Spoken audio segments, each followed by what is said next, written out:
Umetufanikisha kutoka asubuhi, tumekuwa hapa na tumeona mkono wako. Ninakuomba Baba ukanitumie tu kama chombo.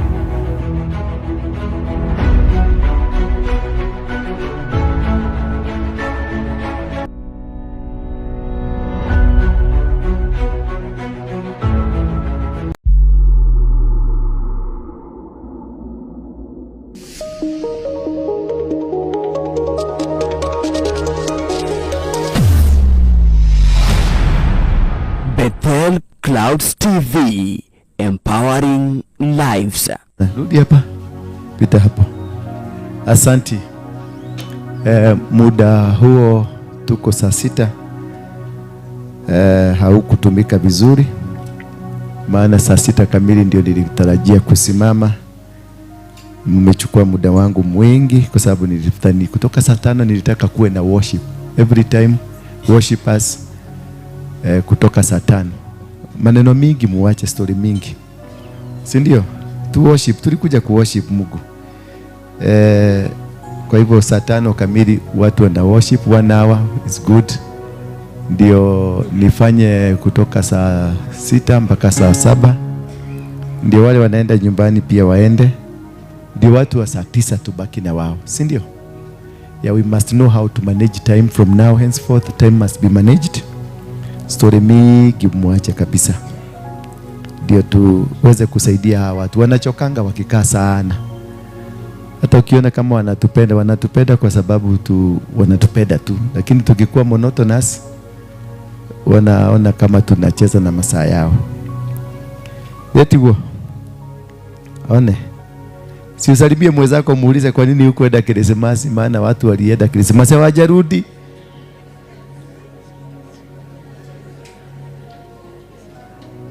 Maana wale walienda Krismasi hawajarudi. Ni kumaanisha kuna vile mlikosana na watu nyumbani, ndio kwa maana haukuenda. Uraligire kuinuka niki? Ate kwaga besha? Asha ti besha uragire. Ugereini kwa ni urari na besha ugereini ukireko?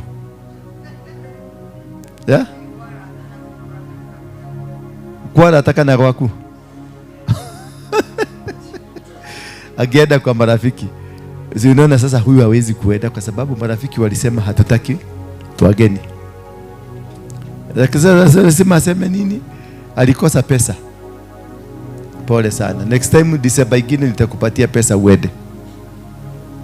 Na uende ukae mpaka Januari. Watu wanakaga mpaka Januari. Sio kwenda kama Ian anaenda siku pili anasema ninaenda. Narudi Nairobi. Habari yako Ian? Habari ya Kitale. Watu wazima lakini. Salimia huyo mtu wako nyuma yako. Mwambie nimemsalimia. Sasa nataka tuangazie kitabu cha Efeso 1:16 mpaka 21 hapo. Kisha tutaangazia kitabu cha Ufunuo 3 baadaye, lakini mwanzo kabisa tutaangalia Waefeso, kitabu cha Waefeso 1:16. Tutaanza hapo. Bwana Yesu asifiwe sana. Hebu salimia mwenzako mwenye yako karibu nawe, mwambie umesalimiwa na apostle. Na umuulize siku hizi apostle amechange mavazi. Unajuaga hivyo amekuwa fatiri. Mwambie apostle amekuwa fatiri. Unajua wakati ule wa zamani tukiwa shule nilikuwa naona mafatiri wanavaa hivi. Alafu tulikuwa na ile kamutugo. Mnajua venye tunataugaga? Giroli. Tulikuwa tunasemaje na Kikuyu? Gurulia na tukagurulia meigwa-ine. Unaikumbuka hiyo? Nani hakusema hiyo? Tuone nani mwokofu hapa sana. Nani hakusema hiyo gurulia na tukagurulia meigwa-ine? Ateke? Tukagurulia meigwa-ine, ogurulia marigwa-ine, thiegereaga. Kiu no Kilatina. Unajua tulikuwa tunaongea ni Kilatini. Ni Kilatina ndio hiyo Latina, hiyo ndio wanasemaga hivyo wa Latina. Na ingine tulikuwa tunasema ingine gani?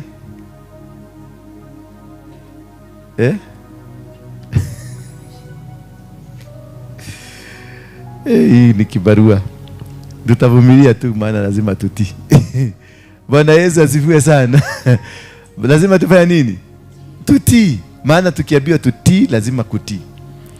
Na Mungu akidecide kukutumia, hakuagi na compromise, hakuagi kusema ati sasa wewe tutafikiria. Hapana, nikisema fanya hivi na kawaje. Tulikuwa na maisani hapa na niuliza sasa hii unasikiagaje ukivaa? Namwambia this is my second time kuivaa.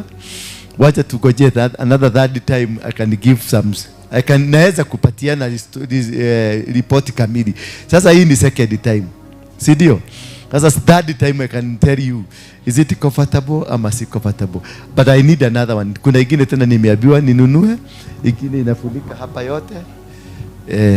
Sasa si umeona sasa wale wenye hii maneno akeregua gwekera nguo ĩyo na nĩ ya wĩra wa Ngai nĩ ikunia. Nĩ ndagũthaitha Ngai. Eni. Kinyali naye. Asa nitafaa maana hii kazi nilisema nitafanya. Sikufosiwa. I was never forced to do this. Najua watu wengine wanafikiria kama nililazimishwa. Sikulazimishwa, mimi nilisema nitafanya. Kwa hivyo I will do it. Hata Mungu akiniambia kesho nivae gunia hasa gunia, nitavaa. Hata Mungu akiniambia, ni nani aliambiwa tembea uchi? Ni Isaia. Akiniambia kesho nitembee uchi kwa barabara, nitatembea. Yes, I will do that. I love my God. Bwana Yesu asifiwe sana. Amonaki kama venye nimebarikiwa? Ni mwenye nakade sawa, Grace. Wanakate. Uagayoshio dadi magogwore. Ni akaniambia nifanye. Grace. Akaniambia nifanye, nitafanya. Whatever. Bwana Yesu akiniambia nitoke hapa nikakae Mount Kenya, ninaenda kukaa huko paka wakati ataniambia rudi. That's how I love my God. And I cannot allow any one of you to interfere with my God. Na huyu Mungu wangu ni komanda. Si mnajua Mungu wangu ni komanda? My God is not a priest wa Catholic. My God is a commander. Akiniambia chukua bunduki larua watu, nitachukua. Yes. Because my God, sometimes we limit our God. Because God is a God who thunders. Sindio tunasemanga? What is a thunder? Detigwa ni mundu wa marurume. Etagwo Jehova munene wake. Itaria kuruga ucuru. Mugithakaga na nini ki? Ni itaria kuruga ucuru. Alafu akisema piga watu, aliambia Joshua, kata ukipata tapanya unaua. Ukipata nini sisimisi, mosquito, yote unaua. Don't even compromise anything. Fight. The same God was with Moses. Hakuambia Moses yapigane, aliambia Moses chukua fimbo, ukiangusha chini itakuwa nyoka. The same God ndiye alikuja akatembea na nani? Na Joshua. Akaambia Joshua masiku ya miujiza imeisha. Sasa ni kularua watu. Na wakalarua watu. Wakachinja maruto 5. Ama mjuagi hivyo? Walichinja maruto ngapi? 5. Ruto wa Ai, ruto wa Gibeon, ruto wa watano walichinjwa. Alafu walikuwa na kichwa inakatwa inadugiliwa kwa mti maruto. Sasa imagine huyu tukiekelea kwa mti hapa. Na akiniambia nifanye hivyo, mimi nitafanya hivyo. Yes. Bwana Yesu asifiwe sana. Because the time for compromising has come to an end. The time for kubebelezana has come to an end. It's not only here, all over the world. God has taken over. God is in control of everything. So he is not going to do as usual. Venye amesema tufuate hivi, tufuate hivyo. Ukisikia wanasema mudhamaki wake, the Prince of Peace is already with us. Mudhamaki wa thayo, the Prince of what? Peace. Meaning God has taken control of everything. It is not the normal way you've been handling things, you've been looking at things. When God chooses to take over, when he took over, akamwambia Joshua, sasa Musa amekufa, my servant, to whom you, Joshua, you are a servant. And now arise and take my children to the land I promised their fathers.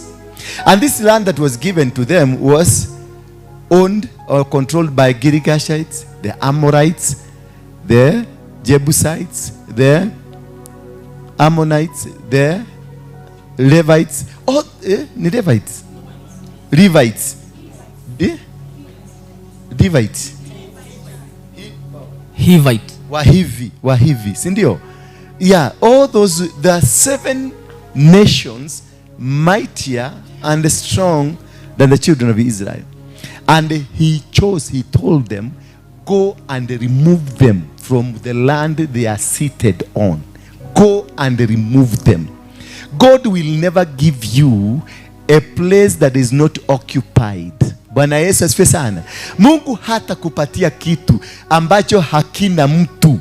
Kama unatafuta mtu ambaye hana mtu, ati ndio akue mtu, unapoteza wakati wako. Since the days of John the Baptist, the kingdom of heaven suffered violence, and the violence is taken by force. Kwa hivyo, for you to succeed in what the endeavors of God, you must be violent. You must take it by fire. You must take it by force. You must move in. Ushike na umiliki mpaka utawale. Bwana Yesu asifiwe sana. Ule Ukristo wa kupigwa hapa unapatiana hapa kwingine, ulifika mwisho. Hiyo peleka kwako. Hiyo peleka. Mimi huwezi kunipiga ati nikupatie hingine. By the time ukofi ikifike hapa, utakuwa umekula gumi. Bwana Yesu asifiwe sana. By the time gumi kirudi ati uleta ingine, utakuwa umekula teke. Na kama niko na sword, nitakuwa nimetomwa sword, nimefanya kazi ile inahitajika. Halo. Hiyo ndio Ukristo ya sasa. Ukristo ya ujiga imefika mwisho. Ama muone hivyo? Mnaona kama bado iko? Ukristo ya ujiga. Ili ya kukuja kanisa kuomba gari iteremuke. Baba, ninaomba ati muujize ya gari ndio hiyo gari inateremuka. Hiyo ujiga. Tumalizeni. Gari iko na muidi, na kwa muidi lazima utumie pesa. Kuna kitu ya miujiza. Ati kuna taito, inaona taito 10 zimeteremka, zikitoka wapi? Nani alitupa taito kwa barabara? Bwana Yesu asifiwe sana. Ati gari imeteremka, nani? Ni gari ya nani umesikia imewachwa kwa barabara? Ati ndio gari. Yani ndio igiro kihoya ate gari ya miujiza ya gari. Fanya bidii, rutawira, ndio roni, si uko kwa sako. Enda kwa sako chukua roni, uende ununue gari. Hiyo ndio muujiza. Sasa watu wananiambia rĩu ndũgũtũhoera tũgĩe na ngari. Ndingĩkũhoera, nĩgũkũhũra ngũkũhũra ũthiĩ ũgathũkũme. Wale Wakristo wanakuwa kwa kanisani ati nimeitwa kukaa kanisani. Ukikwere uchoke uke Hawaii ni utwire nduri na tigiti. Ati nyumba yako imefungwa kwa sababu umeitwa, utakiona cha mtamakuni. That mercy has gone.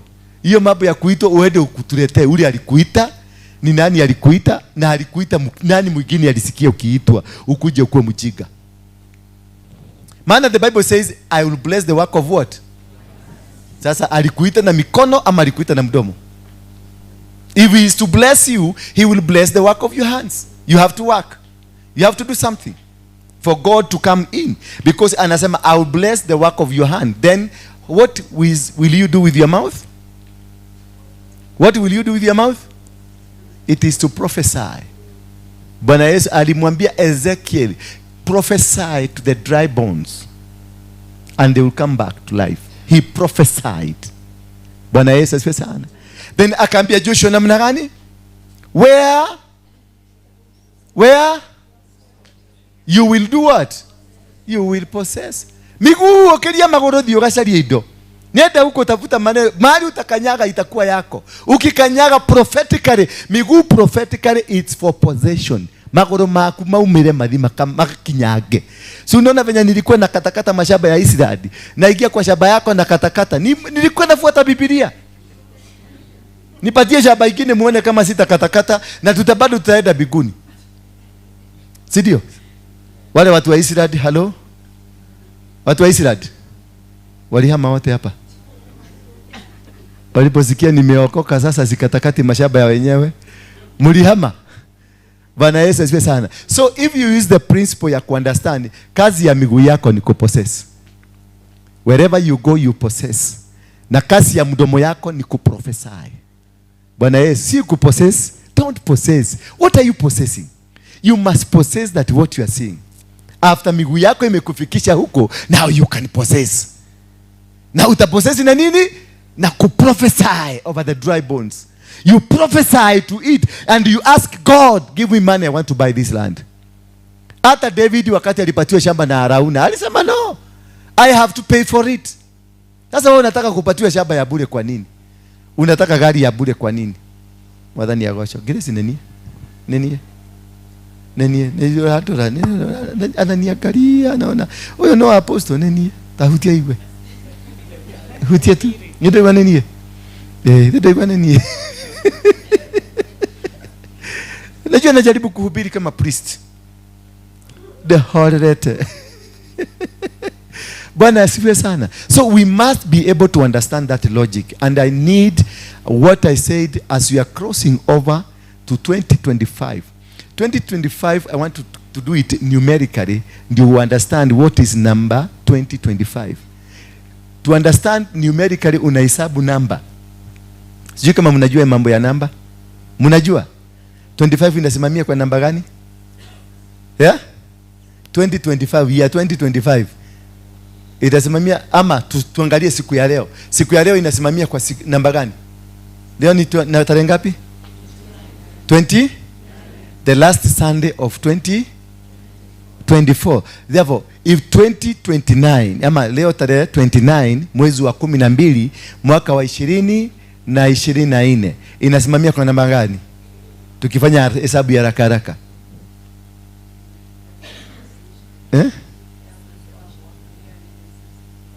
At 363. You don't understand what you're saying. Inasimamia kwa namba gani? You add every number. Ebu add every number, inasimamia kwa namba gani? Yeah? Add. Leo ni tarehe gani? 2 plus 9 plus 1 plus 2 plus 2 plus 0 plus 2 plus 4. That is 4. That's 22. 22, you add 2 plus 2 becomes 4. Am I right? Am I right? Am I right? Yeah? 22. Then you add 2 plus 2. Inakupatia number? Number 4. What does number 4 mean? Number 4 represents the 4 sides. North, south, west, east. Meaning is a number of grounding. A number where now you can ground yourself. You can speak something and it will work. So if you understand, people work with numerology. Mambo hii ya kuja kwa bio ni story mrefu. Haiko hata Mungu aliwork na numerology. The first day he did this. What is the first day of God's work? Siku ya kwanza Mungu alifanya nini? In his creation. And the heaven and the earth was formless. So what he did? Akristo. Munaendaga wapi? For hii miaka yote munaendaga kanisa. Which church have you been going? Or what have you mmekuwa mkifundishwa nini? Miracle. If you cannot even understand what God did in the first day, the second day Mungu alifanya nini? Siku ya tatu Mungu alifanya nini? Siku ya 4 Mungu alifanya nini? Then you need to be mpelekwa class 1 tena mfundishwe. Hello. Siku ya kwanza Mungu alifanya nini? Yeah? He created? Where was the earth? What was the earth? It was not existing. It was formless. Therefore, he created something that was not existing. So number 1 is a number of creation. Bwana asifiwe sana. Number 2, he separated the day and the night. Number 2 is a number of separation. Wale watu walizaliwa tarehe 2 ni watu ambao they operate in a number of separation. Hiyo nitawafundisha. Sasa hiyo January tukiingia January, the first course in January na mlipe school fees. Tutaanza na hiyo. Niwapeleke back to understanding religion ama ku understand kigo kia Ngai. Because you don't understand. Because all of you are miracle seekers. You've been moving from one church to another church seeking miracles. You can't get miracles. God is not a God ati niokogia gari barabara. You meteko. Na leo how we do the hotwore ile. Kila mtu wako kwa hiyo miracle. People have become lazy. Christians are lazy. Kama kuna watu, the laziest people on earth are, and sema ni mimi. Sema ni mimi Mkristo. The laziest. Because Muslims are way ahead of us. They know what they are doing. Wanajua kile wanatafuta. Si ndio? Si tumeandikwa na Waislamu. Si factory zote za hapa industrial area ni za Waislamu. Umepata factory ya Mkristo? Hakuna. Na unakuta Muislamu anaenda msikiti anarudi, anaenda msikiti anarudi. Saa 7 anakuacha anafunga duka yake, inafungwa kabisa. Anaenda nini? Msikiti, akitoka hapo anaenda Serena. Anakula chakula sahani moja shilingi 6,000. Wakristo walioko ndani na nyinyi mko hapa. Na leo nitaona Mugethioma. Wale unasikaga rima katorobo shenda baba. Wanajua kucommunicate na Mungu. Wako kwa muhidi wakifagia kwa muhidi. Na muhidi atawaacha hapo. Aende Serena kule, na wao atawaacha hapo nje kwa yule mama wa githeri na maharagwe na chapati chafua hapo nje. Doo moja ya githeri unakuta factory mzima inakula doo moja ya githeri, na hata hawafikishi shilingi 2,000. Na sio kulipa, wanalipa cash, wanaandikwa watakuja kulipa Friday. Na mwenye kabuni, mwenye hata enda biguni, na nyinyi mtaenda biguni, mwenye hata enda biguni ameenda Serena kukula. Na anakula chakula ya nini? Na ameenda na watu marafiki 5, atalipa shilingi 24,000, 30,000. Na nyinyi mnaelekea biguni. Nyinyi watu wa biguni mtabaki mkikula chapati chafua hapo. Na ilipikwa na maji ya sewage. Ndio shoke ujire. Murathi iguru gweka atia. Yani what are you going to heaven? Mnaenda kuexplainia Mungu mlikuwa mnafanya duniani nini? Wakora ile bosho ya mai ma sewage.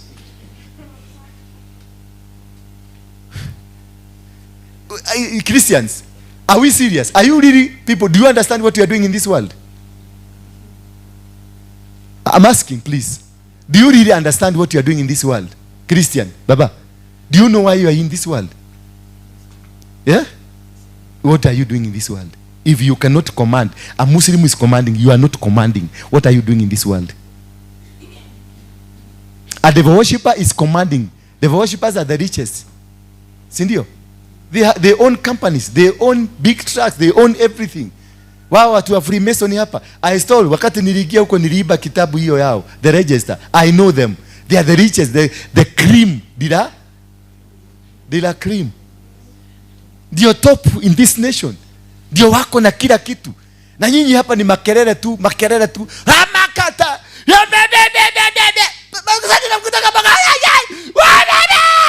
Ati ni maombi.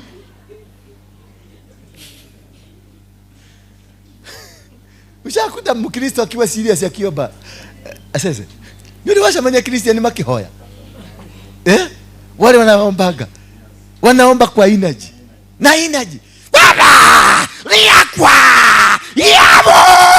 Wa!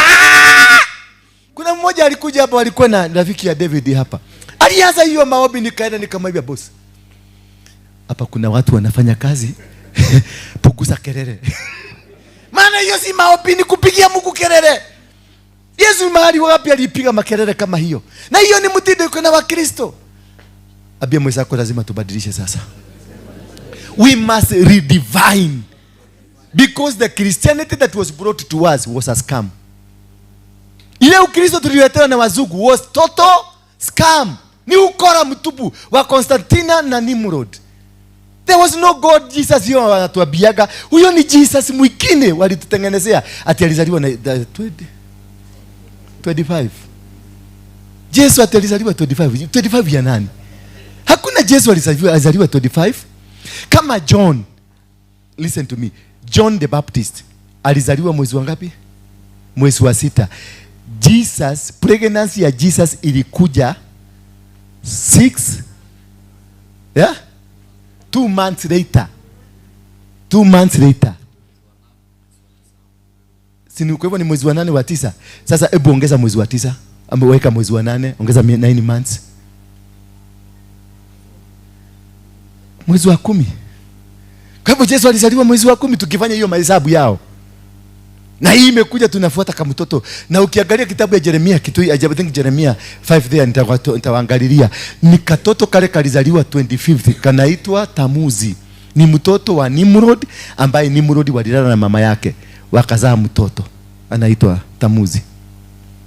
So nyinyi watu walienda Christmas nyote mulale wa celebrate Tamuzi. Mwanao ciaretwo no ni nyina na murio. Kwa sababu wakati mama aliulizwa mtoto ametoa wapi, maana baba yao alikuwa amekufa, akaulizwa mtoto ulitoa wapi, akasema huyu mtoto ametoka huko kwa jua. That is why we have Sunday. Hii siku hii ya leo ni ya kuabudu Mungu wa jua. So today tunaabudu Mungu wa nani?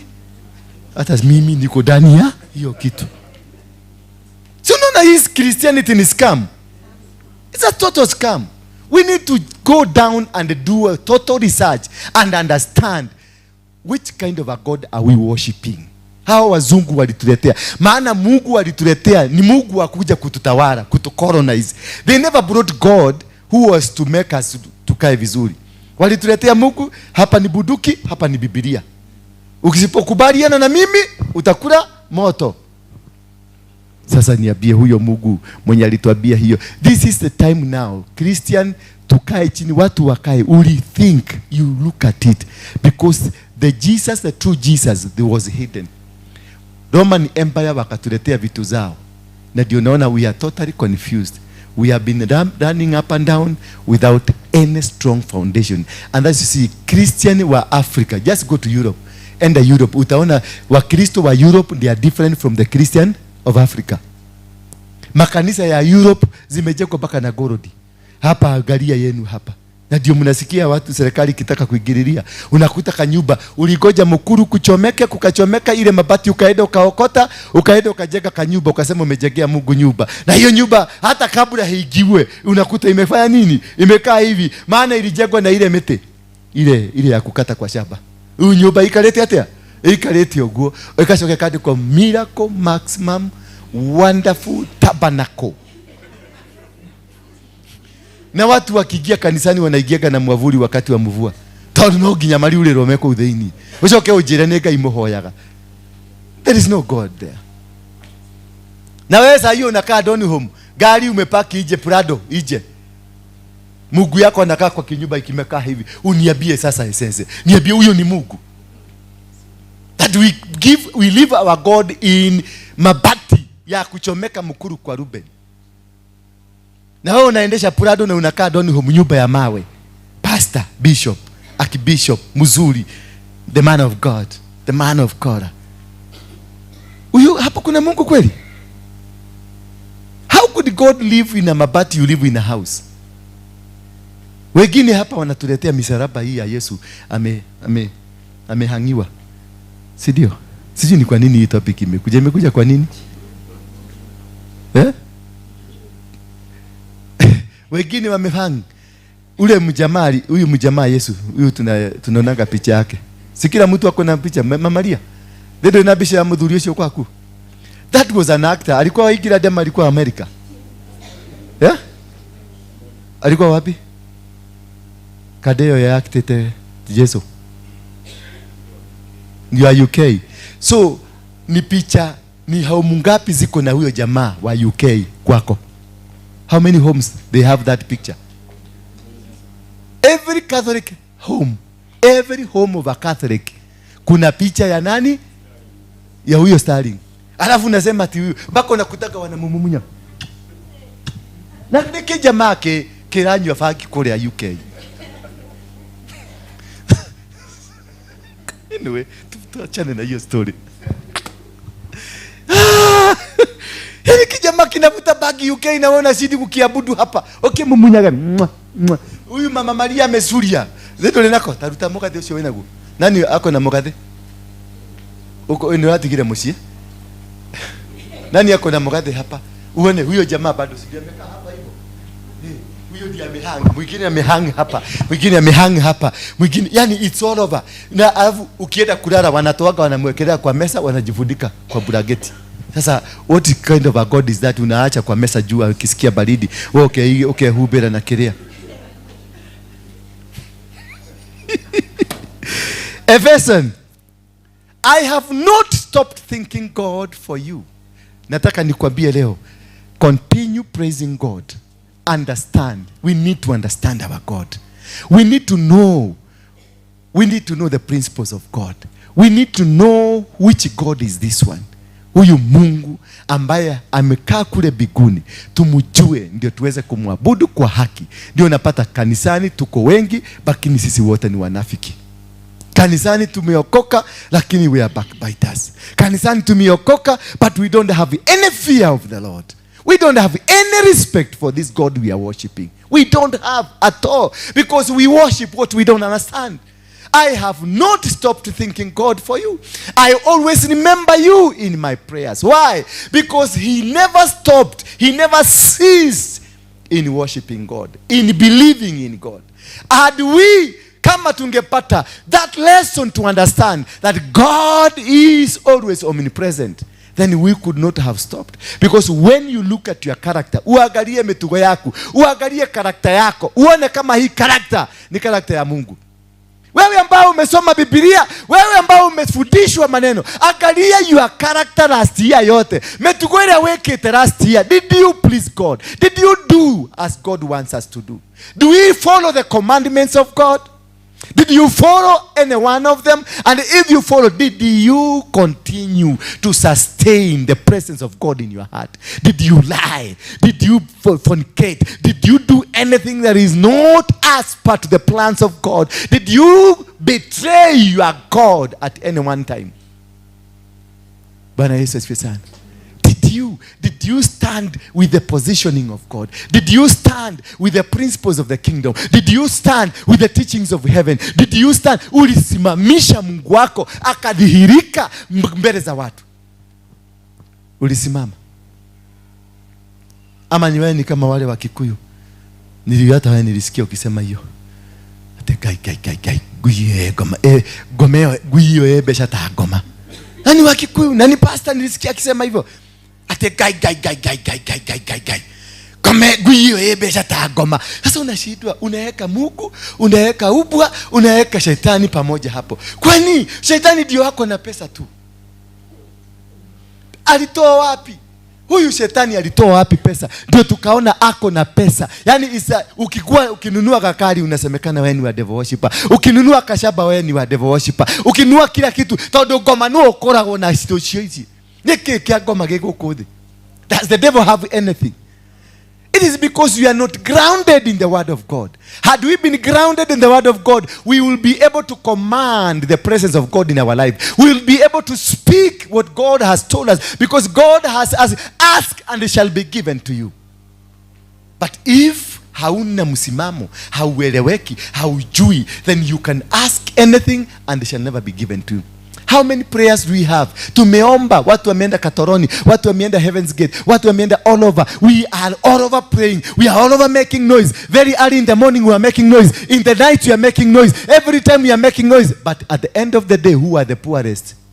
Christians are the beggars. It was your Jesus a beggar. Jesus himself aliletewa mikate 5, akaletewa samaki na akasifanya watu wakakula. Watu wanaume 5,000 bila kuhesabu wamama na watoto. Walikula. So wanaume wanaweza kuwa wengi kuliko watoto? No. Kwa hivyo watoto walikuwa waeke watatu. Weka in an average watoto multiply by 5. Hiyo ni 15,000. Sasa weka mama mmoja 5. Kwa hivyo watu walikuwa zaidi ya 20,000 na walikula na wakashiba out of 5 breads.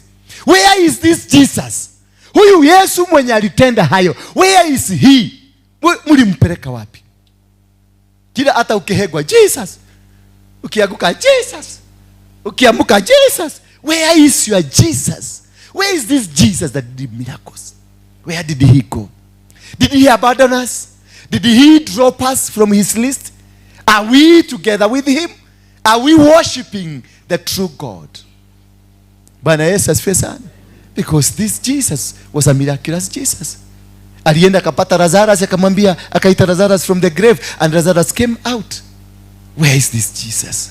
Where is this Jesus that went to the mountain and he prayed to his Father and things happened? Where is this Jesus? Are we with this Jesus or are we another Jesus? Bwana Yesu asifiwe sana. Is Jesus in your heart?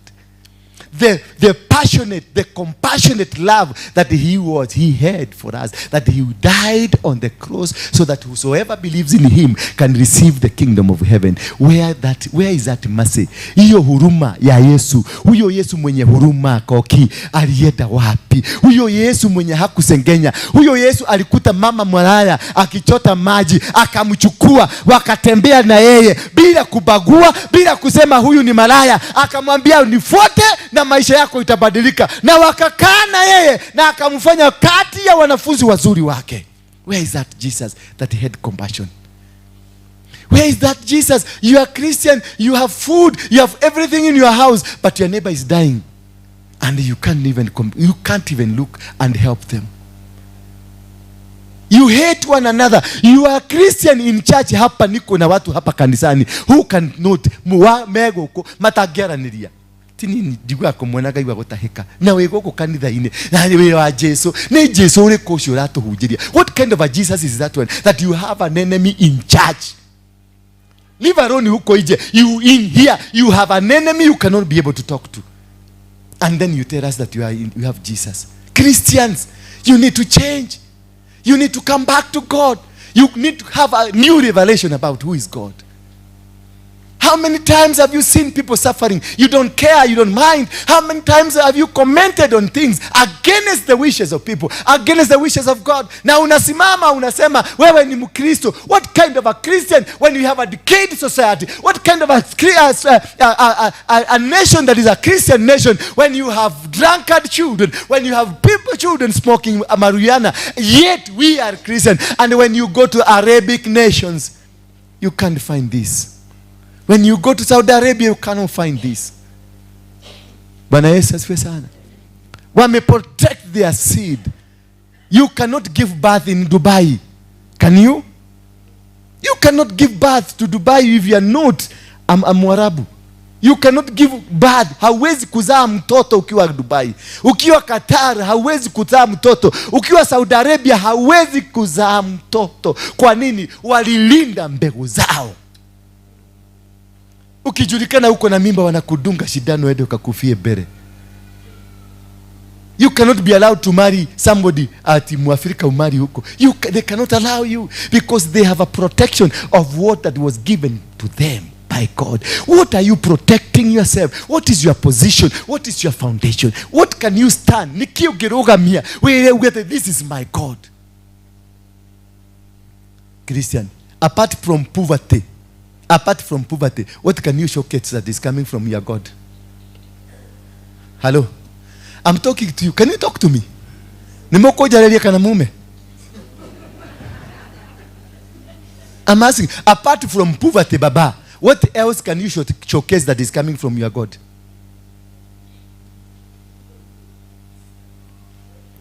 I'm trying to be logical. I'm not trying to be a Christian. I'm trying to be just logical. Apart from poverty, Baba, apart from poverty. Umerudi, haya ni wewe. Habari yako? Uliedaga wapi? Ulitoka kwa mapepo? Yeah? Umeokoka mbaya sana. Mbona usiokoke vizuri sana? Mbona usiokoke vizuri sana? Ulitoka kwa Illuminati? Utukiwa huko ulikuwa Illuminati. Oh, ulikuwa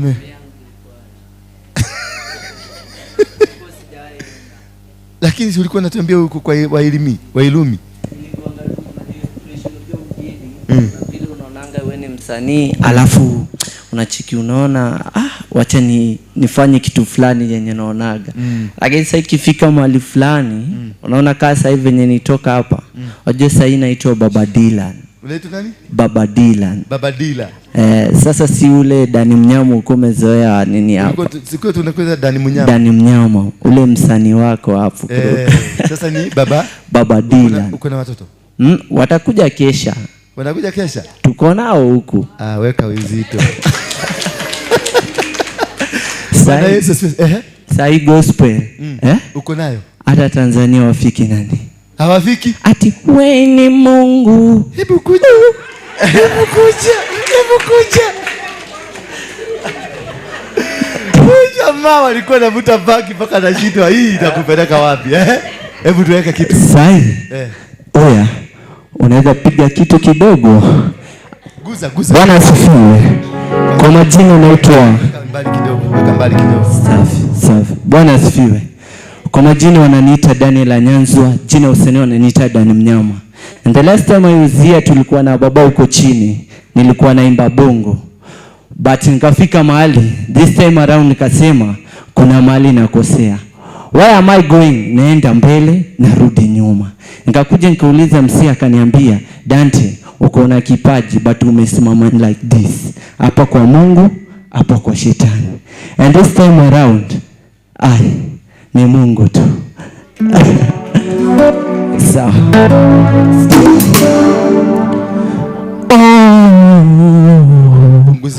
Baba Mungu. Mpunguzie. Anaweka ugali yote. Sauti ndio mingi. Sasa uko nayo kwa siri.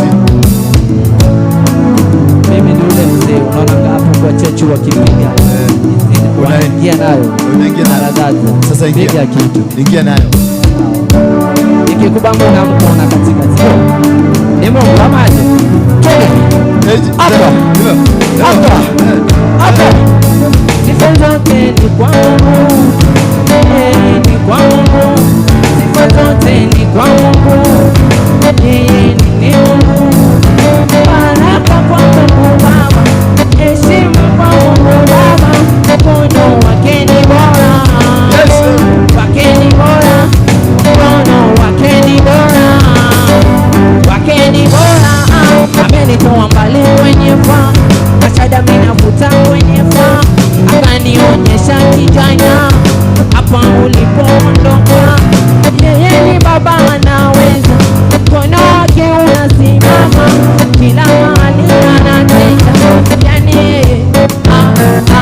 Yeye ni Baba. Yeye ni Baba. Yeye ni Baba. Baba matima, Baba ya wajane, Baba ya wanyonge. Yeye ni Baba. Baba matima, Baba ya wanyonge, Baba ya wajane. Yeye ni Baba. Anatenda kwa giza na light. Yeye ni Baba for life. Kila siku yeye hufanya for right. Hakuna gawe kupoteza makata. Yeye ni Baba.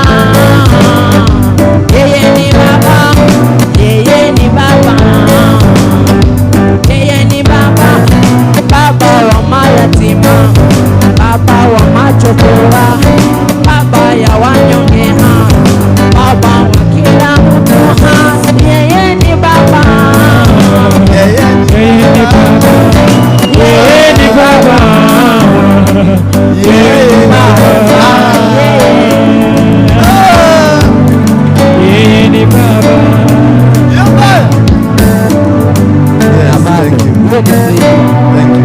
Nimeandika yeye ni Mungu. Yeye ni Mungu. Hakuna mwingine hapa duniani. Hakuna anaweza kufanana naye. Yeye ni Mungu. Yani ngoma nimeandika. Umeandika? Uko na ngoma ngapi? Gospel. Gospel ni mingi. Uko na ngapi? Unaweza kutengeneza album moja? Naweza. Umerecord? Gospel sasa ndio naanza game. Gospel sija record ngoma. Hiyo ndio. Lakini zile zingine ndizo ulikuwa umefanya. Zile ni zilikuwa zisha record. Tengeneza gospel ukuje urekodi hapa. Ngoma iko. Gospel already. Sasa hapa kwa akili iko. Ongea Dan. Msaidie huyu kuweka kwa video ngoma zake zote. Bana. Sawa, asante sana, Mungu akubariki. So huyu kijana alikuwa chokora. Simama tu hapa. Alikuwa chokora. Na walikuwa wengi. Lakini sasa bangi alikuwa navuta bagi akikuja alikuwa natuona tukio watano, wasita. Bwana Yesu asifiwe sana. Lakini Mungu akubariki sana. Najua umetoka mbali na ulete watoto tuwaone. Leo watakuja kesha. Usikasirike sana. Thank you. So, see now, this is one example of what we should be as Christian. I was like him. And somebody stood up with me. How many people have you stood up with? How many people have you assisted? How many people have you umesaidia, umesimama na watu wangapi? Wasimame ndio Mungu wako aonekane kwako. Ngai wako ni alionekana mitugo-ine yaku. Mungu wako amewahi kujidhihirisha. Kwa yani umewahi kuwa Mungu wako akaonekana. Ama you are just a hypocrite hiding in the church. You come every Sunday, but you are the top-notch criminal, top-notch hypocrite. All what you know is backstabbing people. All what you know is bringing people down. All what you know is sengenyaring watu. All what you know is how you can bring somebody down. How many people in your record have you ever assisted? How many souls have you changed?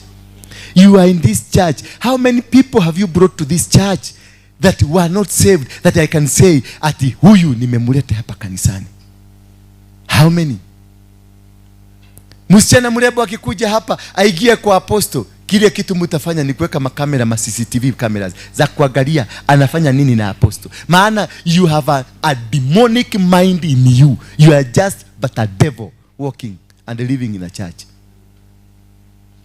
That's the worst part of you calling yourself that you belong to God. Which God do you belong to? What an example can you give? Ni nini unaweza kusema ati mimi ni Mkristo? What can qualify you to be a Christian? The Christian, the teaching of Jesus Christ that we read in the Bible. What can qualify you? Niki kigetoma wewe Mkristo. Kuna kitu hata kimoja ndani yako. Hebu jiulize tu. Niki kimo kigetoma wewe Mkristo. Niki tiga goka kanitha oka kanitha wakara haha nigetha wonekanire. What else? Ni nini kine? What else? You just come to church on Sunday and repenting. You only know the Bible on Sunday, but from Sunday afternoon you don't know the Bible until Sunday ndio tena utachukua Biblia yako. A Muslim knows he is God every single day. 5 times a day this man is worshiping his God. 5 times a day. He wakes up saa 11 asubuhi ndio huyo anasema Allahu Akbar. Saa 2 anasema Allahu Akbar. Saa 7 anasema Allahu Akbar. Jioni anasema Allahu Akbar. Usiku anasema Allahu Akbar. Wewe ni Sade na utarudi hapa Sade. Na ile kitu imejaa kwa mdomo yako ni masengenyo. Ile kitu imejaa kwa mdomo yako ni umaskini wa akili. There is nothing you can display. There's nothing can be copied of you from ati wewe ni mtoto wa Mungu. Wana wa Israeli Mungu aliwatetea maana mkono wa Bwana ulikuwa juu yao. Wherever they went with God. Moses aliambia Mungu, I am not moving if you are not moving with me. Meaning Moses was ready to be called a son of God because he wanted to be associated with God whom he advocated for.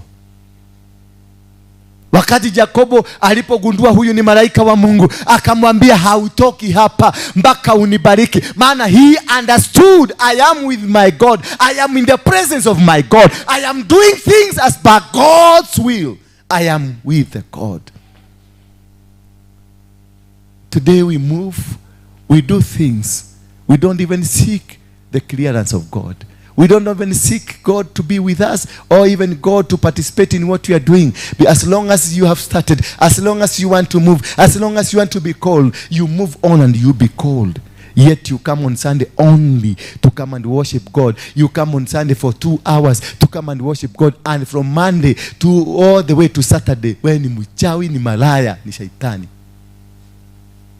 Unaokoka asubuhi ndio hata kuna nguo ya Sade ya kukujaga saa kanisa ya asubuhi kuja kudanganya Mungu. And then you call yourself you are going to win. You are going to be a victor. What kind of a victor are you? And you are not with God. You can only win. Bare no tumihota katodo tukorogo na Ngai. Hawezi kushinda vita without God. You can never go anywhere without God. You cannot accomplish anything without God. You need God. You are the presence of God. That God must walk with you. Do you work with God? Ask your neighbor. Apart from masegenyo ile unakuaga nayo mingi, what else can showcase your God? Mulisa, angalia neighbor yako. mwene tiga juko irio korogwo nacio ri niki kingi kiganithagia Ngai waku.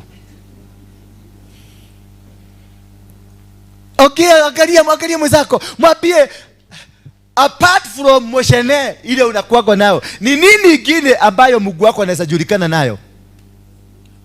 Hakuna. Mungu wako anajulikana na moshene.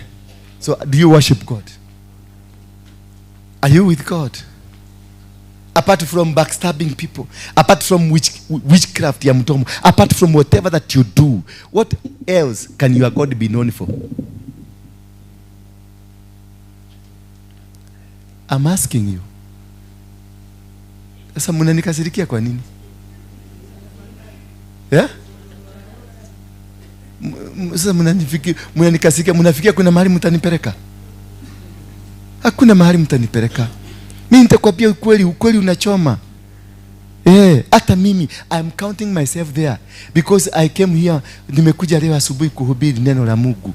Niulize nilihubiria nani jana? Bwana Yesu asifiwe sana. Hii nilivaa Sunday. Jana na juzi nilivaa nini?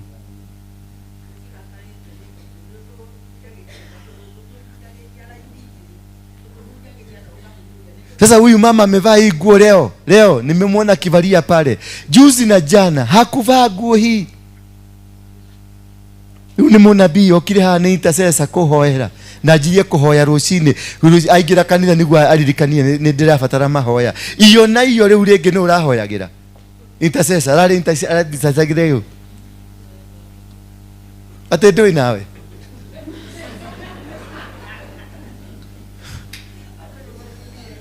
No, muthuri uyu na riu niekirire kanju haha na ungimugiria kire kanju akoja kurakara guku ati ni turamatiriti uru.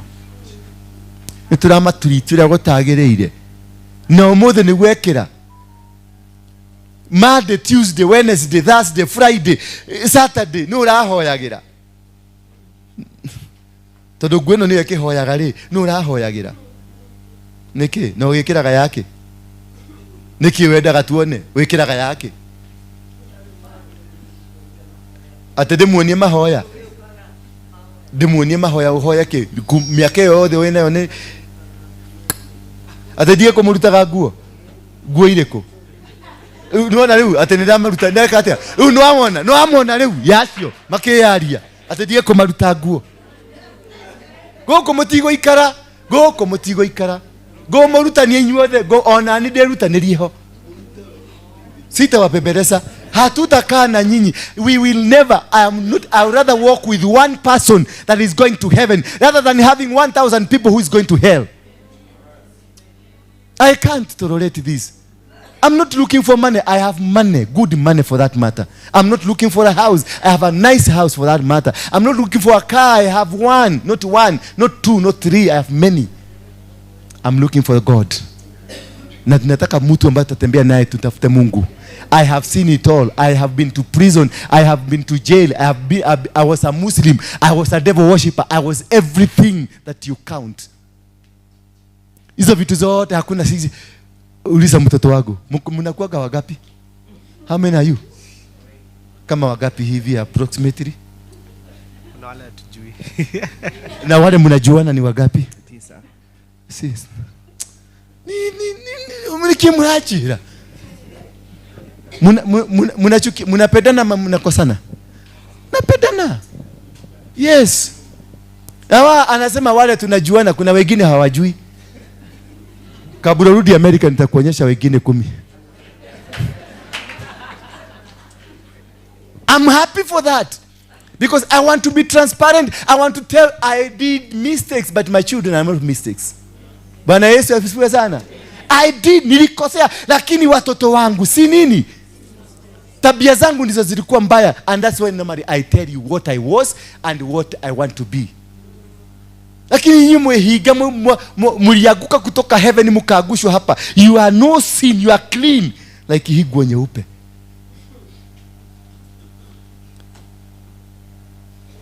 Can you be able to stand and tell us ukororia wekaga China? Ukororia wekaga Mombasa, ukororia wekaga Girigiri, ukororia wekaga Nairobi, ukororia wekaga, you see, can you be able to stand and say this is what I was and this is what I am? and then become a billboard that anybody can study you. Bwana Yesu asifiwe sana. And that is how to conquer the challenges that we have in our lives. We cannot be called Christian, children of God, the owner of gold and silver, yet all of you here, you are poor. Can you tell me, mliona kwa gazeti juzi, mtoto wa Ruto ako na gari haziko kwa sako? Gari nganya mpya haziko kwa sako, and nobody can touch. Gari zake hata zina number plate. Nobody can touch. Why? Can you tell me why? What's the reason? Kwa sababu ni mtoto wa Ruto. Sasa wewe baba yako ndio mwenye silver, ndio mwenye gold na ginya yako ya duri. What kind of a father is that? You cannot afford a meal a day. You cannot afford a good meal. Unaenda kule kihaha ndio uteremke na hapa chini upate getheri ya shilingi 20. Na umetoka kanisa kama hii imetengenezwa vizuri sana. Your father, at my father, I belong to a father who is the owner of silver and gold. Which gold? Which gold? And you are languishing in poverty. Trouser uko na mbili peke yake na t-shirt moja. Unaoshaga usiku. And your father is the owner of the whole world. Which kind of a father is that one? Baba, which kind of a father is that one? Who does not give you what he has? My children are enjoying my life. Yes, ana earn. Lakini akiniambia dadi nipatie shilingi 10,000, nitarudisha mfuko nimupatie, because this is my son. I want him to enjoy the abundance of my God. Bwana Yesu asifiwe sana. What can you front? What can you place your case kwa duniani? Useme this is what? People will say, and that is material. At you are to, what else am I? What kind of a, what are you? Are you not a material? At ni gospel ya material. Are you not material? Wewe si ni mchaga? Mchaga si material? No, tell me. Mchaga si material ama you are a spirit? Wewe roho. Wewe ni mchaga na utarushwa tu hapa chini. Watu waguke wakilia. Halo. Bwana Yesu asifiwe sana. Ambia mwenzako mwenye mmekaa karibu naye, we must redefine Christianity. We must redefine Christianity. The Christianity that was brought to us was Christianity of poverty. Because it is not, nilienda Europe last year, hata sasa ninaingia ndege, tukiruka mwaka ninaingia ndege. Nilienda kufanya research, nikapata Wakristo wa huko. They are rich, they do what, they wako na maisha mazuri. Sasa wewe ukaambiwa ati wachane na vitu za hapa duniani. Ati hizi ni za shetani. Utafute kule biguni, vitu za biguni, ati utoga waku, ati ilia, nyama, ng'ombe, mahio, utigane na shio, kila kenda fatanoki, no lili wa Yesu. Na huyo mwenye alikwambia hivyo, ndio ameoni nusu ya Karen. Si ni hawa Catholic walikuja wakakudanganya. Wakakwambia mashamba hakuna mahali na kupeleka, ng'ombe hakuna mahali na kupeleka, vitu zote za dunia zitaisha kwa dunia, lakini yeye akakata Karen mzima, nusu, half of Karen belongs to Catholic. Na amejenga university hapo, munalipa nyinyi, munapeleka watoto wenu huko. Amejenga mahospitali, munalipa. Don Bosco, munalipa. Na hizo vitu hazina nini? Itile nafata. Na kila kile nafata noke. Sasa wewe na huyo mtu ni nani mjiga? Tuulizane tu kama watu. Tuaguke kwanza. Tuulizane tu kama watu. Sisi na hawa watu wa kwanza walituletea dini. Ni nani mjiga? Imagine jamaa anaishi Karen, eka moja ya Karen ni 100 million. 150 million Karen. Na wewe mudhurio waruire weadhi wa forori, huyu alipigania weadhi ya Kenya yetu. Huyu mzee anakaa kwa Silamu hapa Soweto, anakaa kwa Silamu nyumba ya kupeo. Todo eliwatia ilia, nyama na ng'ombe na indo cia thino itire na bata. Kila kina bata no ke no lili wa Yesu. Ni uri agariri ucio wa Yesu. Te igoro kwa Yesu netugacemania kuo, kwa Yesu netugacemania kuo. Na kio kirimu kira kenge gigioka goboka nyume thino rera-ini mekwo thi matari egoboka nyume thi no jikare magegania mekwo thi matari mekwo ati tukiro tumbuke tuikare riera iguru magayane migunda tugicoka tugikora migunda ni mathire nayo Madhani agosho. And that is where we went wrong. That is why we failed everything. That is why we don't understand what kind of Christians are you. Right now, mimi nahubiri hapa chini kuna kanisa, siwezi hata sijui huyo pastor na mchukia for nothing. Na ananichukia for nothing. Ati kwa sababu nilifungua kanisa hapa na yeye alifungua. Sasa nasikia vibaya maana amefungua kanisa karibu na mimi, isasito kanisa ni yangu. Manyuru wako hapa hatujaiokea. Manyuru anashindaka kimwaga mafuta hapa barabara huko na huko. Tunachukiana. It's as though the church ni property yetu. When did the church belong to man? When did the church belong to you? The church belongs to God. Kanidhane kagai. But here na behave kama munyama duniani. Niko na watu wangu territory hapa. Baka maobile na obaga ni kuoba. Baba na kuoba ninawafuga wasitoke wakae hapa. Uchawi mtupu. Ati nawapeleka biguni na mimi ndio first class mchawi. Ile mafuta nimemwaga hapa na mwaga kwa mlango. Mkiingia mkae ndani, mkikuja na mwagilia viti, mkiingia mkae chini, musitoke kanisa nigetha muheage yako ya todo kanitha negakwa. Ogoma mutheri.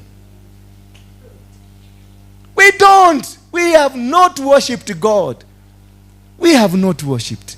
It's a total hypocrisy. We don't even understand what kind of a God we worship. Na tuko hapa kanisa tukuta Grace hawezi kuongea na huyu mama. Huyu mama hawezi kuongea na huyo. Na tuko kanisani and Jesus is love and love is Jesus. God is love and love is God. But we don't have love in the church. We cannot share.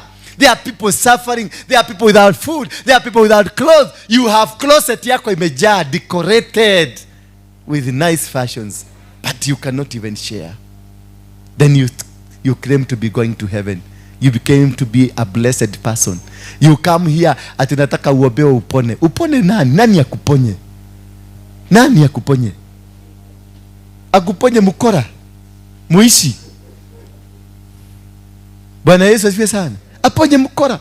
Unakuta watu wanapigana, watu wengine wanafagia watu. Imagine hapa kanisa hii, si ingine. Hapa mtu anachukua kifagio, akifagia ati tuseme nani? Tuseme koki. Tuseme ndo yake hato. Tuseme koki. Sinasikia baka nasikia uoga. Mtu kanisani ako na kifagio. Ati anafagia koki. Toka. Enda kabisa. Anafagia enda kabisa. Anamfikisha pale, anamtoa nje, anamteremsha kwa stairs mpaka chini, enda kabisa. Ucoke ujire gayagi ukaje tiarogire ikimarutako. Will I struggle to get there? Witchcraft. Mungu akuje saizi aniitishe wachawi. Mungu akikuja saizi aniitishe nitafutie wachawi 10. Will I struggle to get one? In fact nitampatia 20.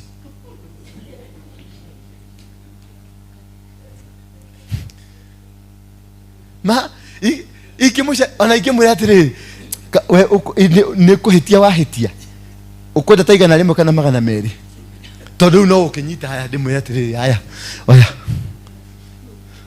Mwathani agocwo. Bwana Yesu asifiwe sana. Simuliniambia nihubiri tu ukweli. Ni mkomena. Siwacha tu niwaambie ukweli. Niwaambie ndimwe muhoyaga ngoma mutihoyaga Ngai. Waiko ni uri uhinga thiini waku wende worshiper. Wacha kuona wale pale Nyerere pale nilienda kuchoma. Hata wewe kama umewahi kusengenya mtu, kama umewahi kubackstab mtu, kama umewahi kufanya kitu ambacho kinaweza kudhuru mtu yule mwingine, kama umekosa kusaidia mtu, kama umekosa kukua msaada kwa watu wale wengine, you are a devil worshiper like any other.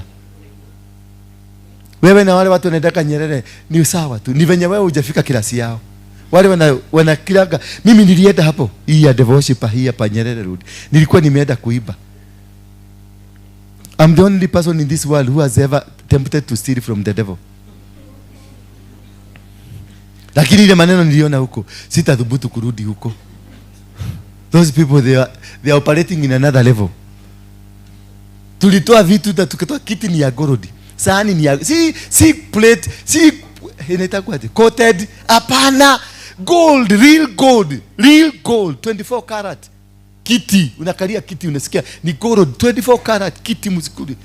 Sahani iko kwa kikombe, kijiko, kila kitu ni gold. Tukatoa tukaeka, tukienda kuweka kwa pickup tukaeka. Tukienda ofisi hiyo ingine kuchomoa kama hiyo, kuchomoa zile vitu zilikuwa huko, maskeleton 3 zilikuja.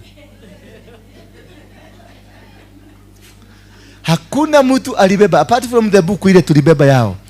Hizo vitu zingine zote niliacha hapo. Na watchman alikuwa ametuambia hapa, mtakiona ile kitu hamjaiona. Mimi na ukomada yangu mguu ilikosa gridhi ya mguu, hii ilikosa nguvu. Daumire hau takagui ginya Serena murango-ini wa Serena, takagui uguo ruguo gitengera githie oje atiriri mo andosho mukishindana nao okay Akristo hamuna hata nini. Watu wale wanatokelezea skeleton, si watu walitufukuza, ni skeleton, ni mwili na macho, iko na macho real, lakini ingine yote ni mfupa na inakuja nikikuangalia hivi.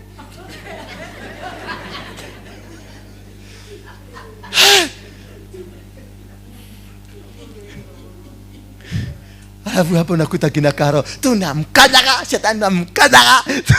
Akikuja hapa mtakanyaga yeye. Akuja Yesu skeleton 3 hapa. Sasa hiyo mmeshika wimbo, tutakanyaga, tutamkanyaga, tutakanyaga. Mkanyage achomoke hapa. Hizo 3 ama moja tu ikuja hapa hivi. Si itakuwa barabara hii. Si itakuwa Southern bypass. Bwana Yesu asifiwe sana. Wacha kuniangalia vibaya. Wewe imagine skeleton hiyo kete hali au utasimama hapa. Hiyo wimbo ya kumkanyaga utamkanyaga tena. Yesu asifiwe sana. Amoje yako kodomorathi. Mniambie kuna mahali. Mimi siku hiyo nilikuwa Mungike. Chief Commander wa Mungike. Lakini miguu yangu ilikosa nguvu.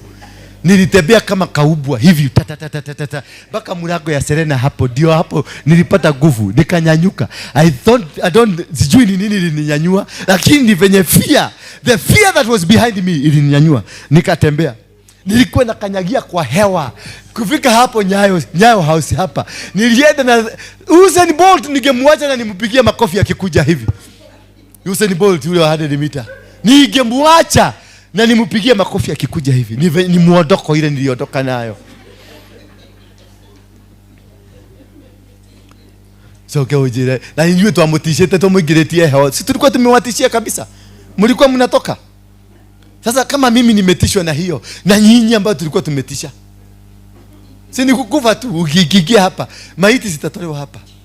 Ile kazi kubwa Ruto atakufanya na serikali yake ni kukuja kuokota tu, maana walikufa. Yani uliona tu lazima ukapoa tu peke yako bila kuguswa. Bwana Yesu asifiwe sana. Ambia mwenzako tubadilishe, tumtafute Mungu. Let God, the God mwenye alikuwa na Abrahamu, the God mwenye alikuwa na Musa, the God mwenye alikuwa na Joshua, the God mwenye alikuwa na nani, na hawa watumishi wake ambaye aliingia wakafanya maneno na ikafanyika. The God that liberated children of Israel from Egypt. The God that took the children of Israel through the process. Mungu wa Joshua mwenye aliingia tauni moja akamaliza, akaingia tauni nyingine akamaliza, akaingia tauni nyingine akavunja matauni zote na akamiliki. Wana wa Israeli wakamiliki kulingana na the promise of God to their fathers. Sasa hapa tukalete we even don't know where we are going. Mulienda party after party. Nyumba saa hizi Radroad amekuandikia ka message. Ndio maana ulikibia kanisani saa 3 kuja tuombe. Radroad ya sahau na wewe for 3 weeks. Okay, udwe morogi. Ukuje unifanye mimi mchawi. Turoge Radroad akose kukukumbuka. Ndio wewe uende ukatafute pesa, ukaibe pesa.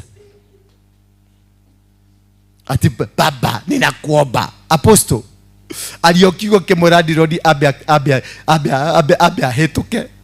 Ati baba ninakuomba. Radroad akikuja asahau na kuwaka na nyumba. Asahau aje na nyumba ni ya Aroni na imeandikwa Kenya Jui na Equity. Akinigani ni watu ya Aroni na fake ni mwana na manager wa fake ni amuhoreire thimo.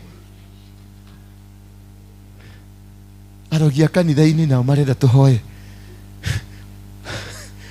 Origanero ati ni ore nyumba. The high-tech witchcraft is in the church. High-tech witchcraft is in the church. Because in the church we have lazy people. They don't want to work. They don't want to be counted as prosperous people. People that have worked out of the blessings of God. Bwana Yesu asifiwe sana. Bwana Yesu asifiwe sana. Ni muhimu kuelewa. Twende verse 2. Hiyo ni verse moja tu imetupeleka masaa hiyo. Tunaelewana lakini? Am I making sense to you? Nidira hujia kigo kia Ngai kana ndira hujia kia ngoma. Nino kwa mauga undu ni agwire toko mwago gutuma David arore kana heka mushufa na ha thini anyuite. Hello. Maneturaga ni gwenda ikare eturite andu nginya tugarurike Ngai. Next year December kama hii nataka kuona kila mtu ako na gari yake hapa nje ya kununua. Na kama wewe unajua hautaki kufanya kazi, hautaki ku change your mind, keep out of this church. Are you getting me? Keep what? Wewe wa maombi kukuja kukaa hapa ati Mungu alikuita. Enda mkaitanie na Mungu kwako. Ukuje na certificate ya kuonyesha na uliitwa, ukuje nayo hapa. Na signature yake unionyeshe hii ni signature ya Mungu. Lakini si ukuja hapa ukaage hapa from morning to evening ati uliitwa. Uliitwa na nani? Nataka ujiga bali. Tufanye kazi, tutajirike, tuendeshe magari, tukae ruda kama wale wengine. Yes, tuikaraga haha mukuru kwa rufa ni ikaraga kefera na ikaraga nyumba ya Doro. Alafu ulikuwa umebeba bagi kubwa ukienda nyumbani ati umetoka Nairobi na umetoka kwa nyumba ya matope Nairobi. Ni mwili tu ulihamisha lakini bado uko Geshagi. Nyume na ilobi. Na umetoka nyumba ya Doro, nyumba ya Maratathi. Ucoke ndio keria nduma Nairobi. Nairobi ere kweo. Just tell me. Sasa kwani unakaga nyumba ya matope? Mbona umejishika hivi? Umewahi kulala nyumba ya matope huko Nairobi? Alafu unaenda kuambia watu naishi Nairobi. Sincerely, are you serious?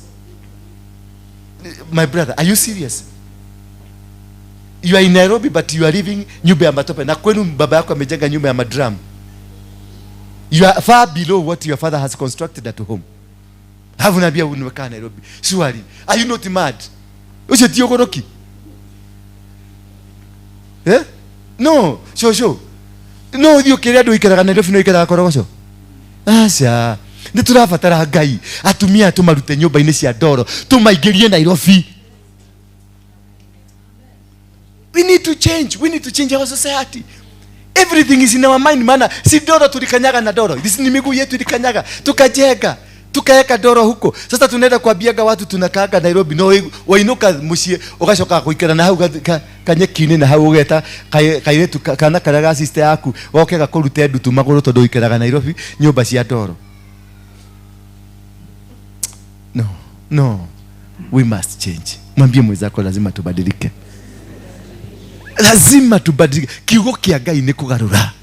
The word of God is supposed to change your mind, to change your position, to change you from what you are. Jesus came to improve, to change, to transform.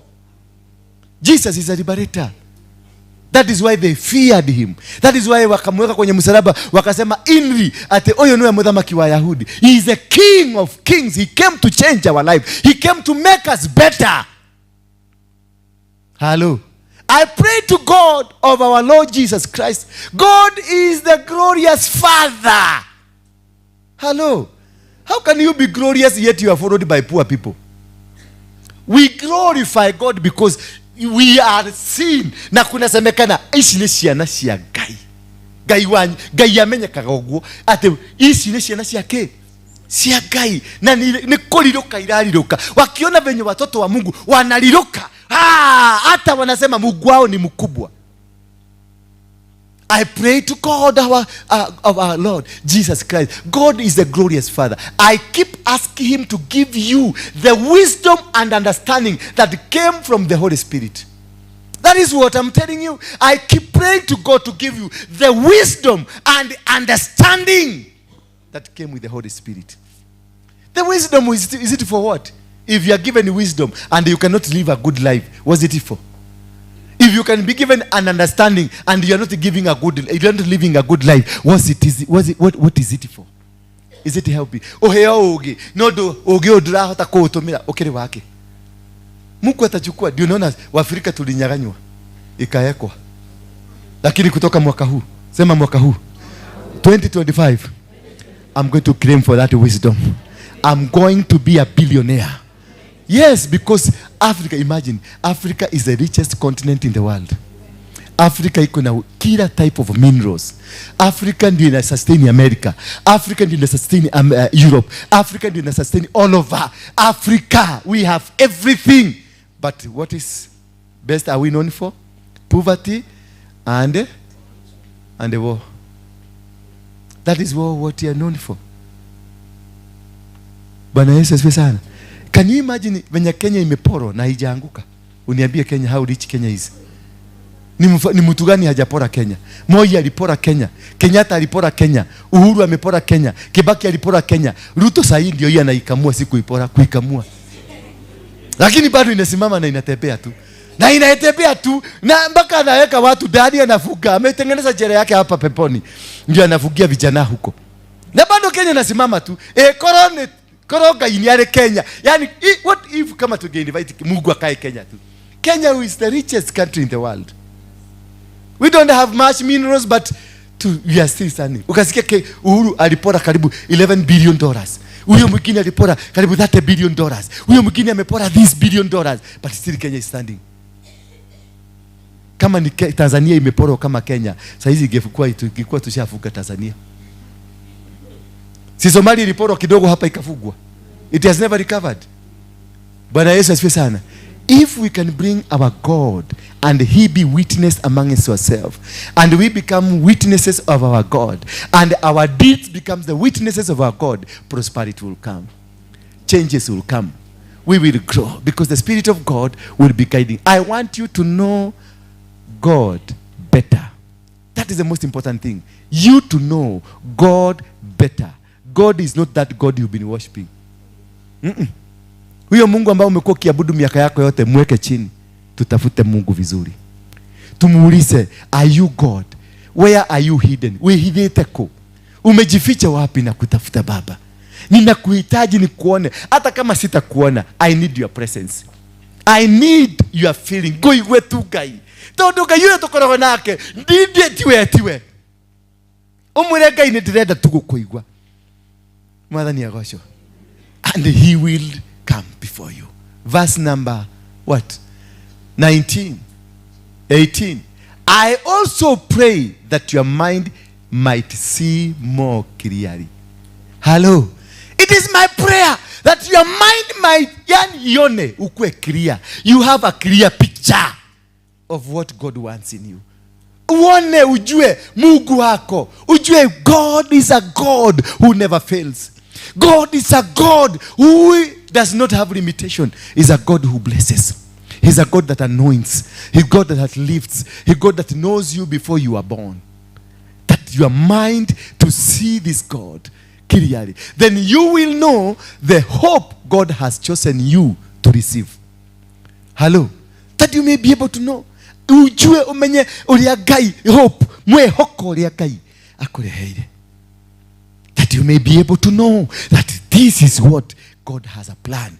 He says, I've got a good plan for you. The plan not destroy you, not to bring you down. A plan to make you successful. And why are you suffering? Why are you facing this? Then you will know the hope God has chosen you to receive. You will know that the things God's people will receive are rich and glorious. Turudie hapa hiyo tu na ujidharau kidogo tu. Letigwa. Tusome pamoja. You will, tuanze hapo. You are rich and glorious. The children of God are rich and are glorious. Wherever you go, they say this is a child of God. Hata ukitembea tu watu wanaona wanasema huyu ni mtoto wa Mungu. Bwana Yesu asifiwe sana. But uangalia ukitembea, baka venye mnatembeaka, unaenda baka ginya ulishikwa na basho. Unaenda unakuta mama alafu anabeba bagi tele bagi no. No. Hatumia tigane na ya mudurume.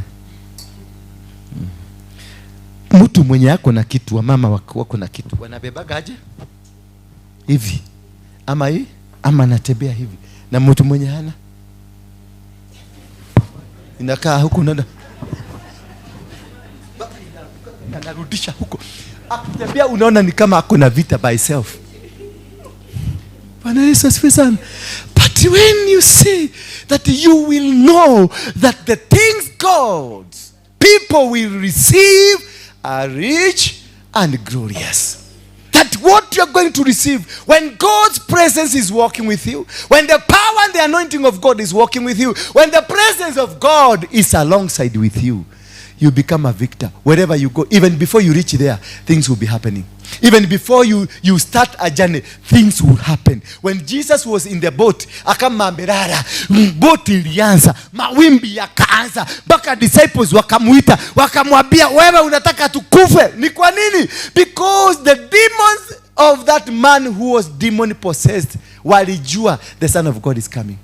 They knew from afar. They had the signals from afar. Wakajua the Son of God is coming. Zile demons zilikuwa za kile ndani ya kile kimwanaume, zilikibia kuzuia boti isikuje. Maana walijua boti ikifika, mwana wa Mungu afike, zitatoka zipende ama zisipende.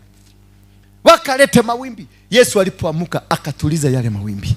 Kisha wakaelekea kushuka tu kwa boat, zikaanza kuogea, zikasema, Son of God, usitutoe. Na akamuuliza, kwani nyinyi ni nani? Hata Yesu hakuwa anajua. Waliogea. They will speak. Poverty will speak before even you touch it. Diseases will speak before you touch them. Problems and challenges will speak before even you get there. Because you are carrying the Spirit of God. Because you are carrying the power of God. Because you are carrying the anointing that He deserves for you, for the blessings that you need. Aliposhuka tu alisema, we are region. Then they bargained. They said, no, we must live in a body. Tell us to go to what? To the pigs. And He commanded them to go. And the man became live again. Bwana Yesu asifiwe sana. Only for understanding the will of God that He has God plans for you. Ako na mipango mizuri. Mungu ambaye tumekuwa tukimwabudu, huyo si Mungu. Huyo hajakuwa Mungu. Tumutafute Mungu. Tugeuke tu, tuache matendo yetu mabaya, to turn. Because our God is a glorious God. Is a God that knows what you need. Is a blessing God. Is an anointing God. Is a God that has a spirit amekutuma kwako. Spirit yake changes things. They work. Bwana Yesu asifiwe sana. In verse number 19, and you will know His great power. Because when you are with God, you got power. You command things and they are commandable. Wherever you go, things will happen. Whatever you are doing, things will happen. Wherever you are working, things will happen. Because you got the power to change the situation. You got the power to say and things will happen. You got the power to do and things will be done. But now, you even command homa peke yake. Homa peke yake, huwezi kukomandi. Bwana Yesu asifiwe sana. Hauwezi. Unalala njaa na wewe ni Mkristo. Unagonjeka homa, mpaka unaita neighbors wakuje wakuombee. Because you cannot be able to tell homa, wewe homa, kaa uko ndani na nizikusikia tena. Because you don't have the power of God.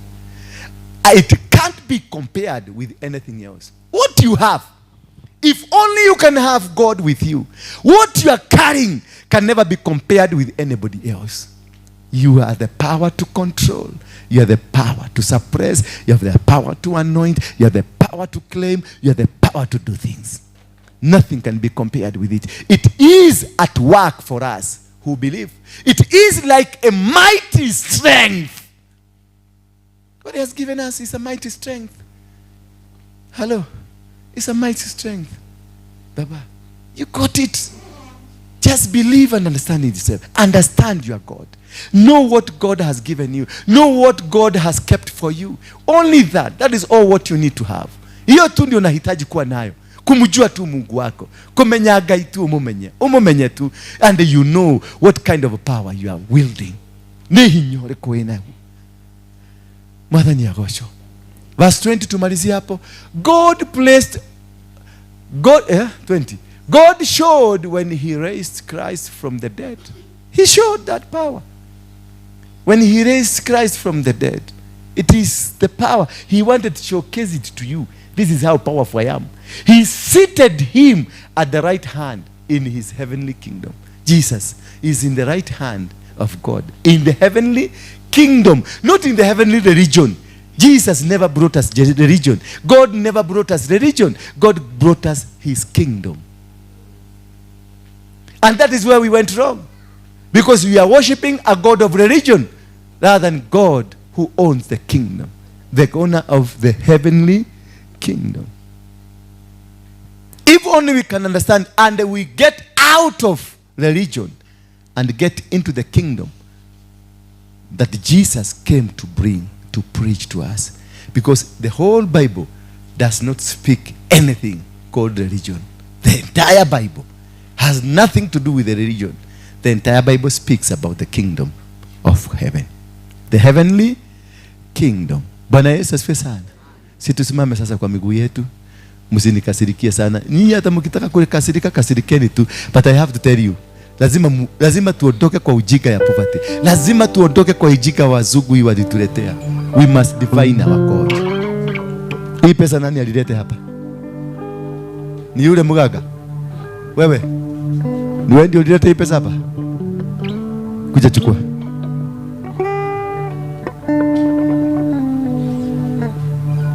Kuja. Asijui nani alikuruhusu kukuja hapa. Kuja chukua hii.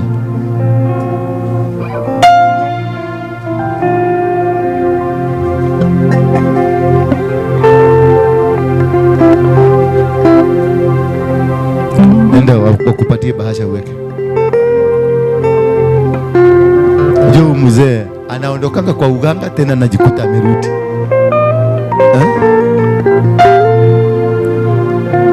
Mpatie bahasha. Sasa ukiona ameweka hiyo, ameweka shilingi 5, shilingi 10, shilingi 20, shilingi 50, shilingi 100, shilingi 200 kulingana na ile yako nao amezipanga kulingana na vitu za kiuganga. Hebu hiyo ya chini sana ni gani? Ya chini sana ni gani uko nayo hapa? Na shilingi 10, shilingi 12, shilingi 20, 20, 50, 50, 50, 50, 100. Si unaona amezipanga vizuri. Huyu jamaa anakuanga mganga. Sasa anajaribiki kuleta uganga yake lakini imekataa kufanya. Si unaona imekataa kabisa. Kubali tu tumikie Yesu. Kabisa kabisa. Asante.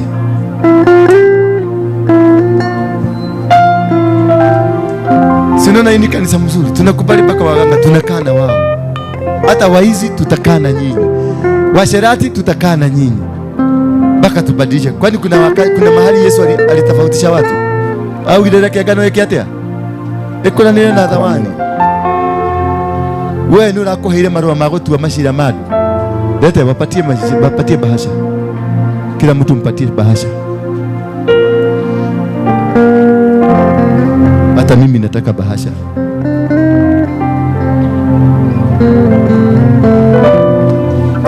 Sawa. It's okay.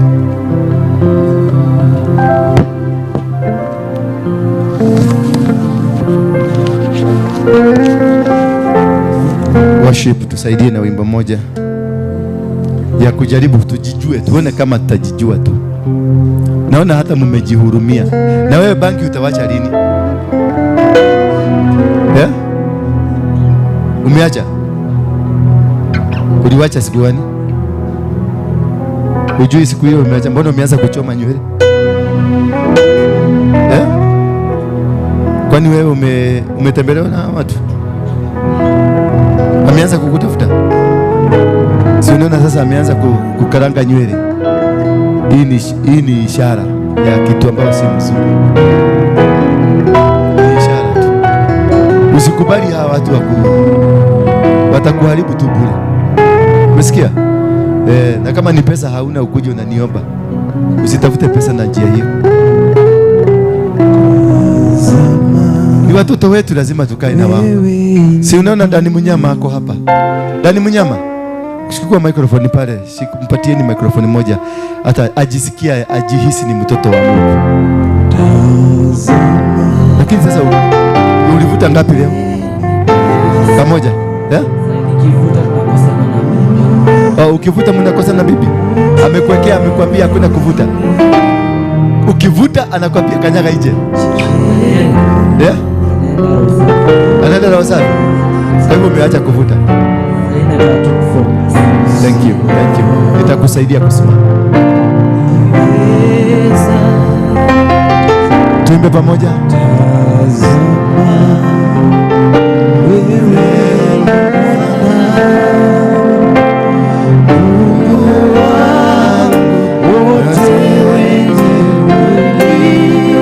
Leteni sadaka zenu hapa mbele tunapoendelea kuomba.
Vyote ni vyako, viliumbika kwa kinywa chako. Dunia hii iliumbika kwa maneno uliyoyanena, na ukabadilisha na ukafanikisha. Kwa siku 6 ulifanya kazi, siku ya 7 ukapumzika. Baba, nasema ni asante. Sadaka na zaka zilizotolewa na fungu za 10 zilizotolewa, Baba, wakumbuke waliotoa na ambao hawakutoa, wakumbuke kwa njia ya kipekee. Na kuomba Baba ukaweza kuifariji na ukaweza kuifanikisha mipango yetu yote. In Jesus name we do pray. Tunaweza kuketi dakika moja. Mami, how are you? Hello, how are you? Habari yako? Unaitwa nani?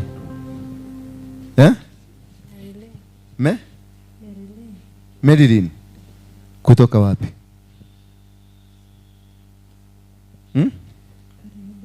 Kariobangi. Nani sasa alikutoboa toboa huku? Nani alikuweka hizi zote? Marilyn. Nani alikuweka hizi? Nani alikutoboa hapa? Ni nzuri. Zinakufurahisha? Mami. Uko na mzazi? Umekuja peke yako? Uko na nani? Uko na nani? Uko peke yako? Ilifikiaje mpaka ukatoboa huko? Ama ni kwa raha zako?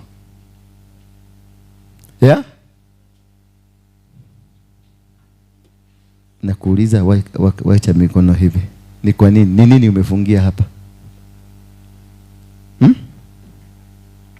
Mami, ni nini umefungia hapa? Hebu weka mikono hivi.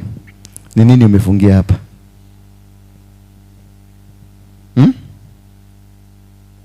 Niongeleshe tu. Siko ubaya. Sina ubaya na wewe. Ni nini umefungia huko? Hii imekasa sana. Ni nini?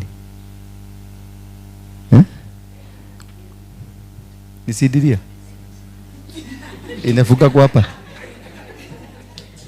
Huyo mtoto na tumatiti toke ni tudogo hivi. Tunahitaji sidiria?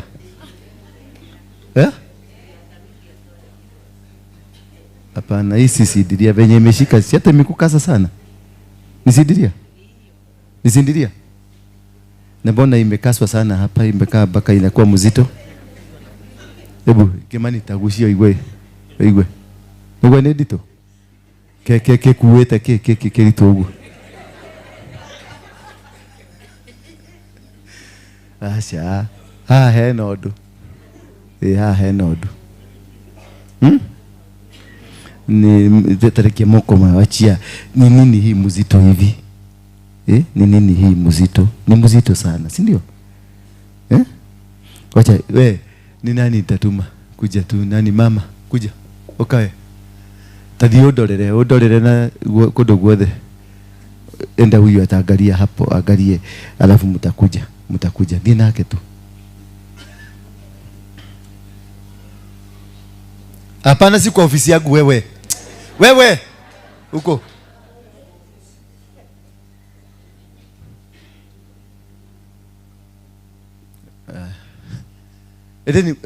Kwa uzuri, msimutese, msimonyesha dharau hata kidogo.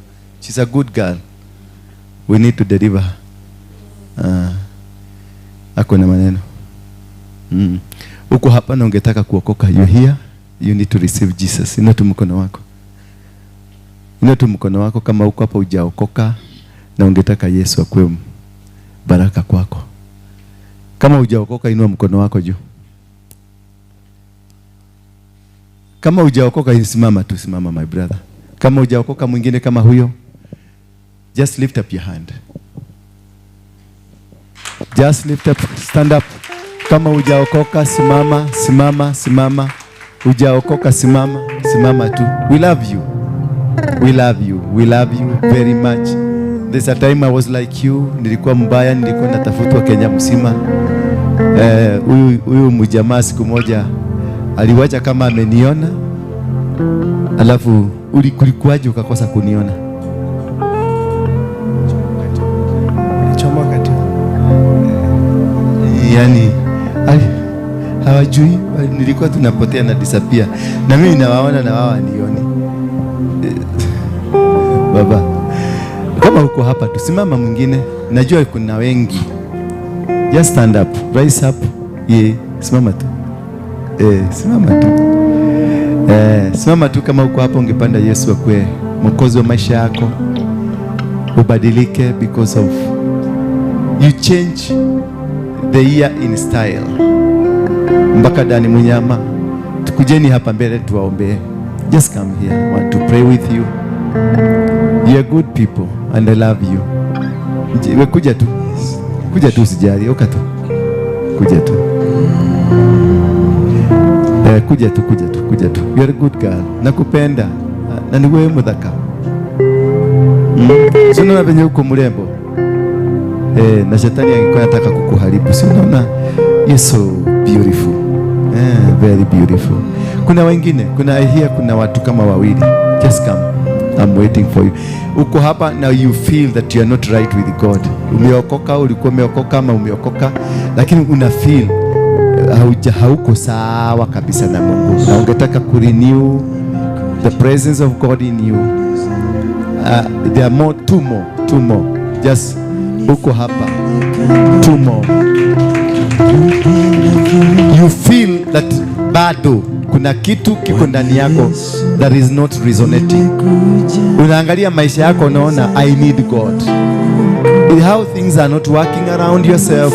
Unaona I really need God. Bwana Yesu asifiwe. Una feel kabisa. Umejaribu, umefanya lakini things are not working. I am waiting for you. Just come. I'm waiting for you. Just come. I know there are more people. Kuna wengine wengi zaidi. Njoo tu. This is an opportunity. I normally don't ask for this, but I know today God has a reason for you. God has a good plan to help you. God has a good plan to transform you. God has a good idea for you. Kuja tu, tunangoja. I know you are many. May God speak to you. May God touch you now. May God deliver you. May God bring salvation to you. Kuja hapa.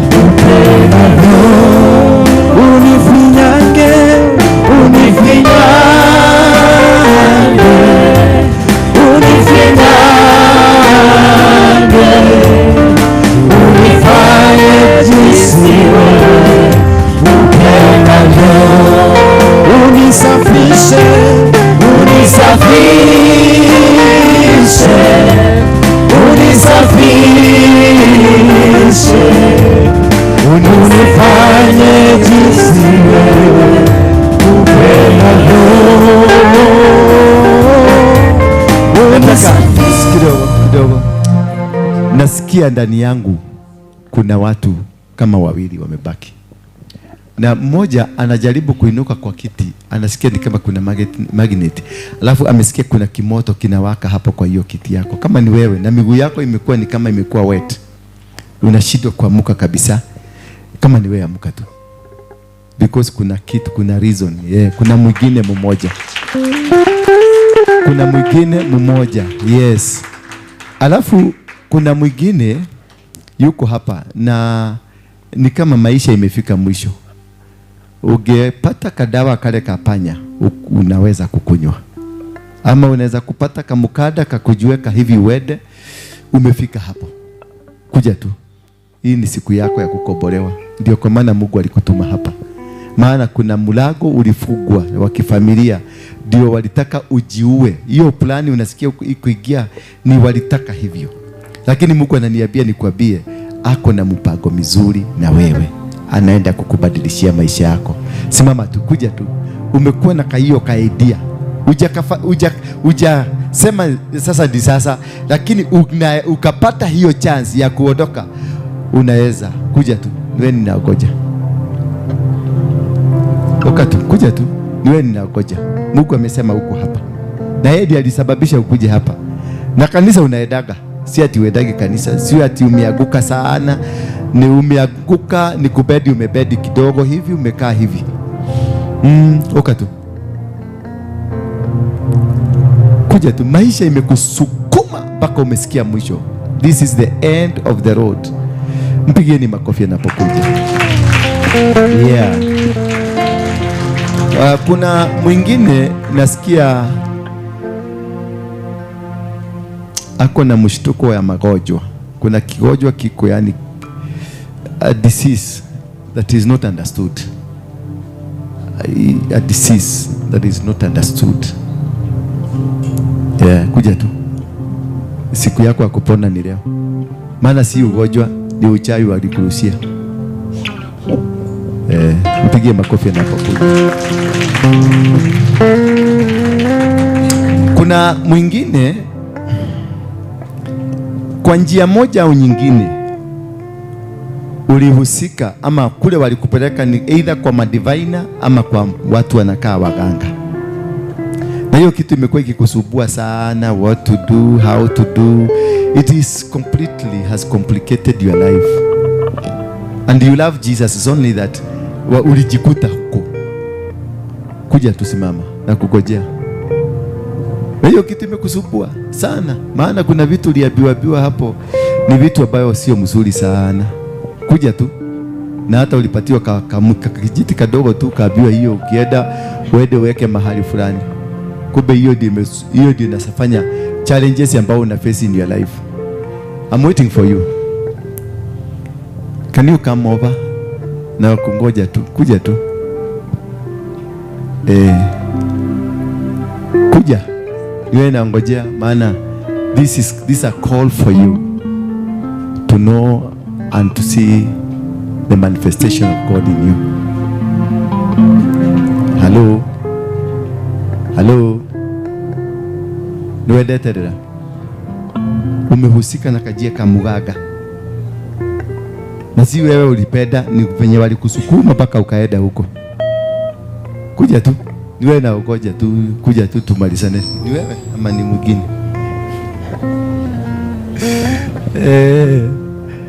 Kama umesikia uoga, usinifuate huko. Nikupatie nafasi nyingine moja. Simama. Nitahesabu 1, 2, 3 usimame. 1. Ni mtu yang hivi, si mtu mzee sana, mtu yang.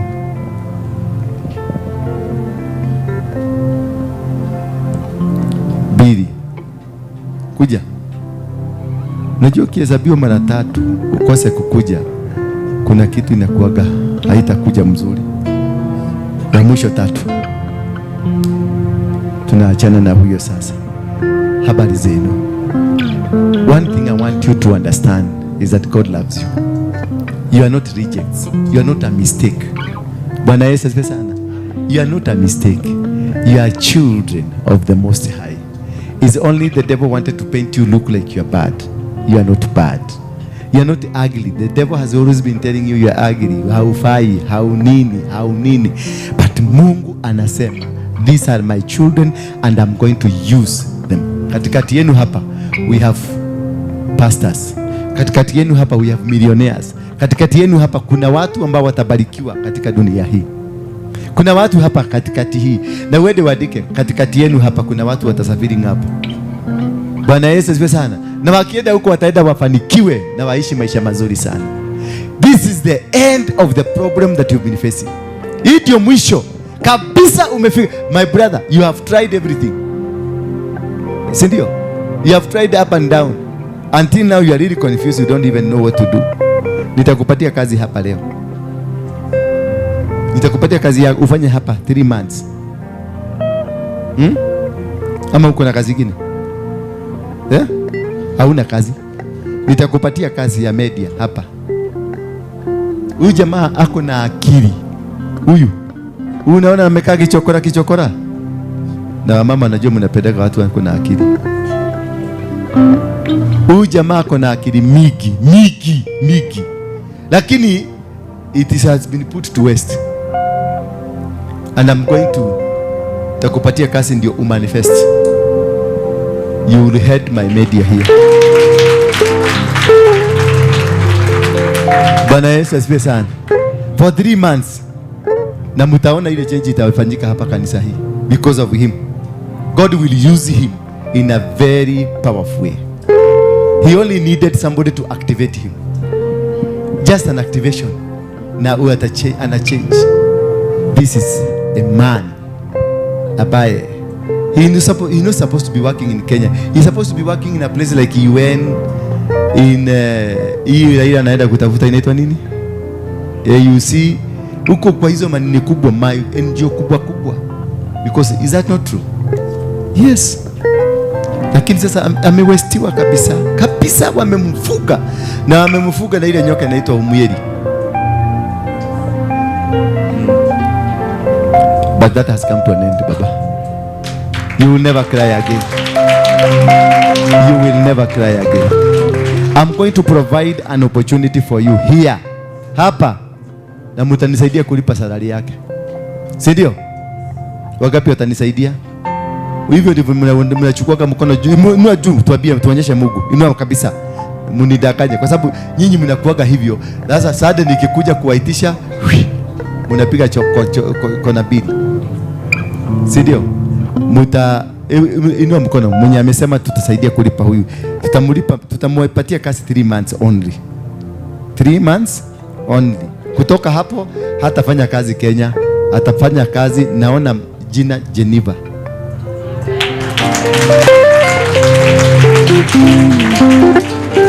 Wewe ambao umesema utasimama na yeye, simama. Wewe ambao umesema utalipa salari yake. Yes.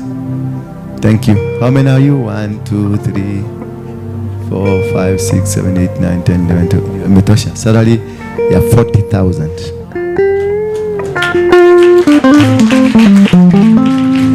Usimama ndio niseme muandikwe majina. Ndio kuandika maleto. Yes. Muone huyu mdada, mujiandikishe na useme ile pesa utakuwa ukitoa. Si ndio? Andike pesa na aache namba ya simu kwa sababu hii tutademand. Hata tunaweza ku auction. Ukisipolitoa tutakuja kwako, tutachota nyumba yako. Sasa hii lazima tulete mabadiliko kiarazima. Sema kiarazima. Lazima mtajirike. Nikwenda ndo mena thina huko. Mimi mwenyewe sina shida. Mimi mwenyewe nakaa maisha mzuri. Mbona ukae maisha baya? What kind of a leader am I to you? If I cannot transform you, if I cannot change you, if I cannot be an impact to your life, kuja mami. You are so sweet. Ako na mtoto? Si tumununulie sidiria mzuri.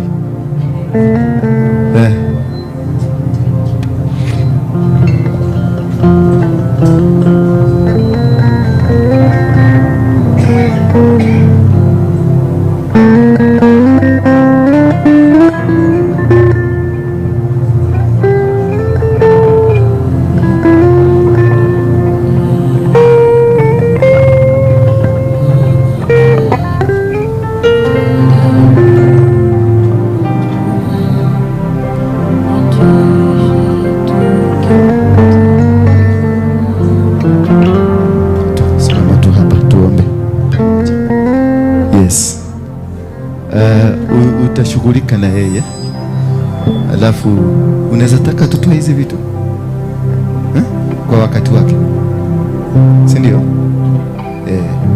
Anaweza kutoa saa hii, inaweza toka saa hii.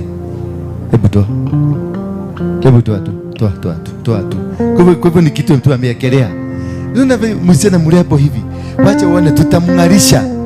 Nyinyi wanaume mnapendaka kwa galia huyu, tutangarisha, atangara hivi.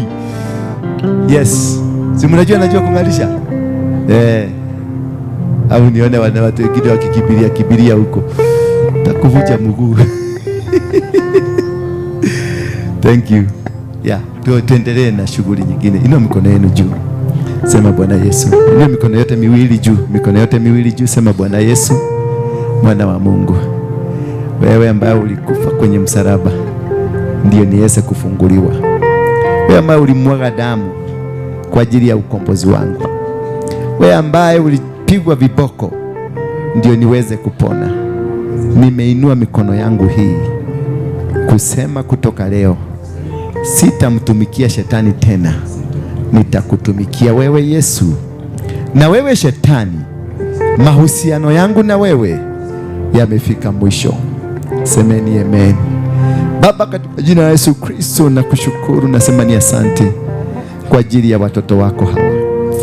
Ninavunja laana zote za familia na every foundation ambayo imesungumuza katika maisha yao, ambayo imenena misingi ya kifamilia ambayo ni ya kishetani, that has spoken in the family, that has contained them to fail, made them to fail in whatever they do.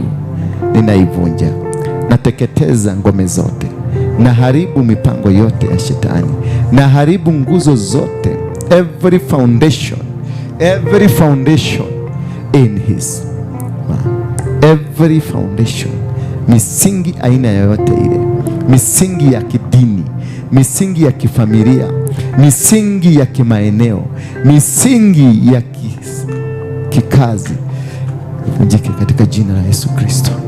In the mighty name of Jesus Christ. In the mighty name of Jesus Christ. Thank you. Thank you. Mtawaweka mahali, they need a lot of counseling. Na mbarikiwe sasa, mumeokoka. Nyinyi sasa ni watoto wa Mungu.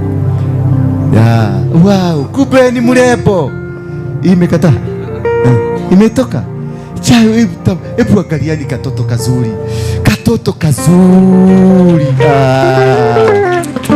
Sende mwana wake gathaka. Yeah? Ndio magathakara. Ndio umegokete nake. Mgani? Anafanya kazi kama maid ama kama nani? Kama maid.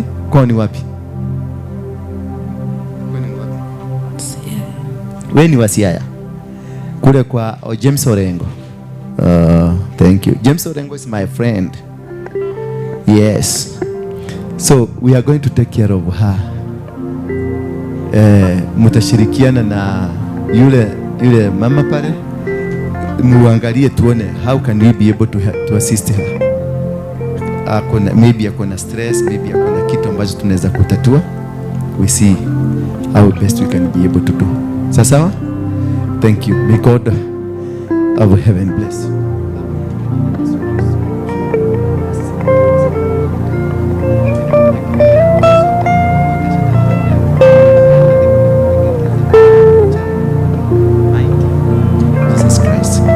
So we need you, nataka matokeo kutoka kwako, counseling.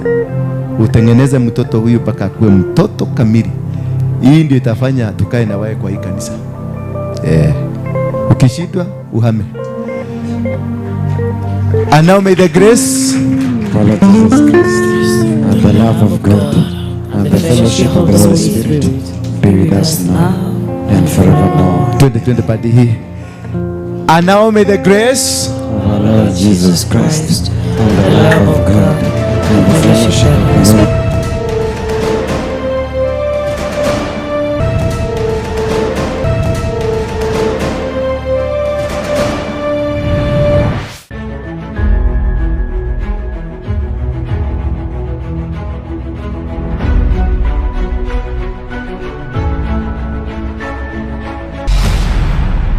Bethel Clouds TV, empowering lives.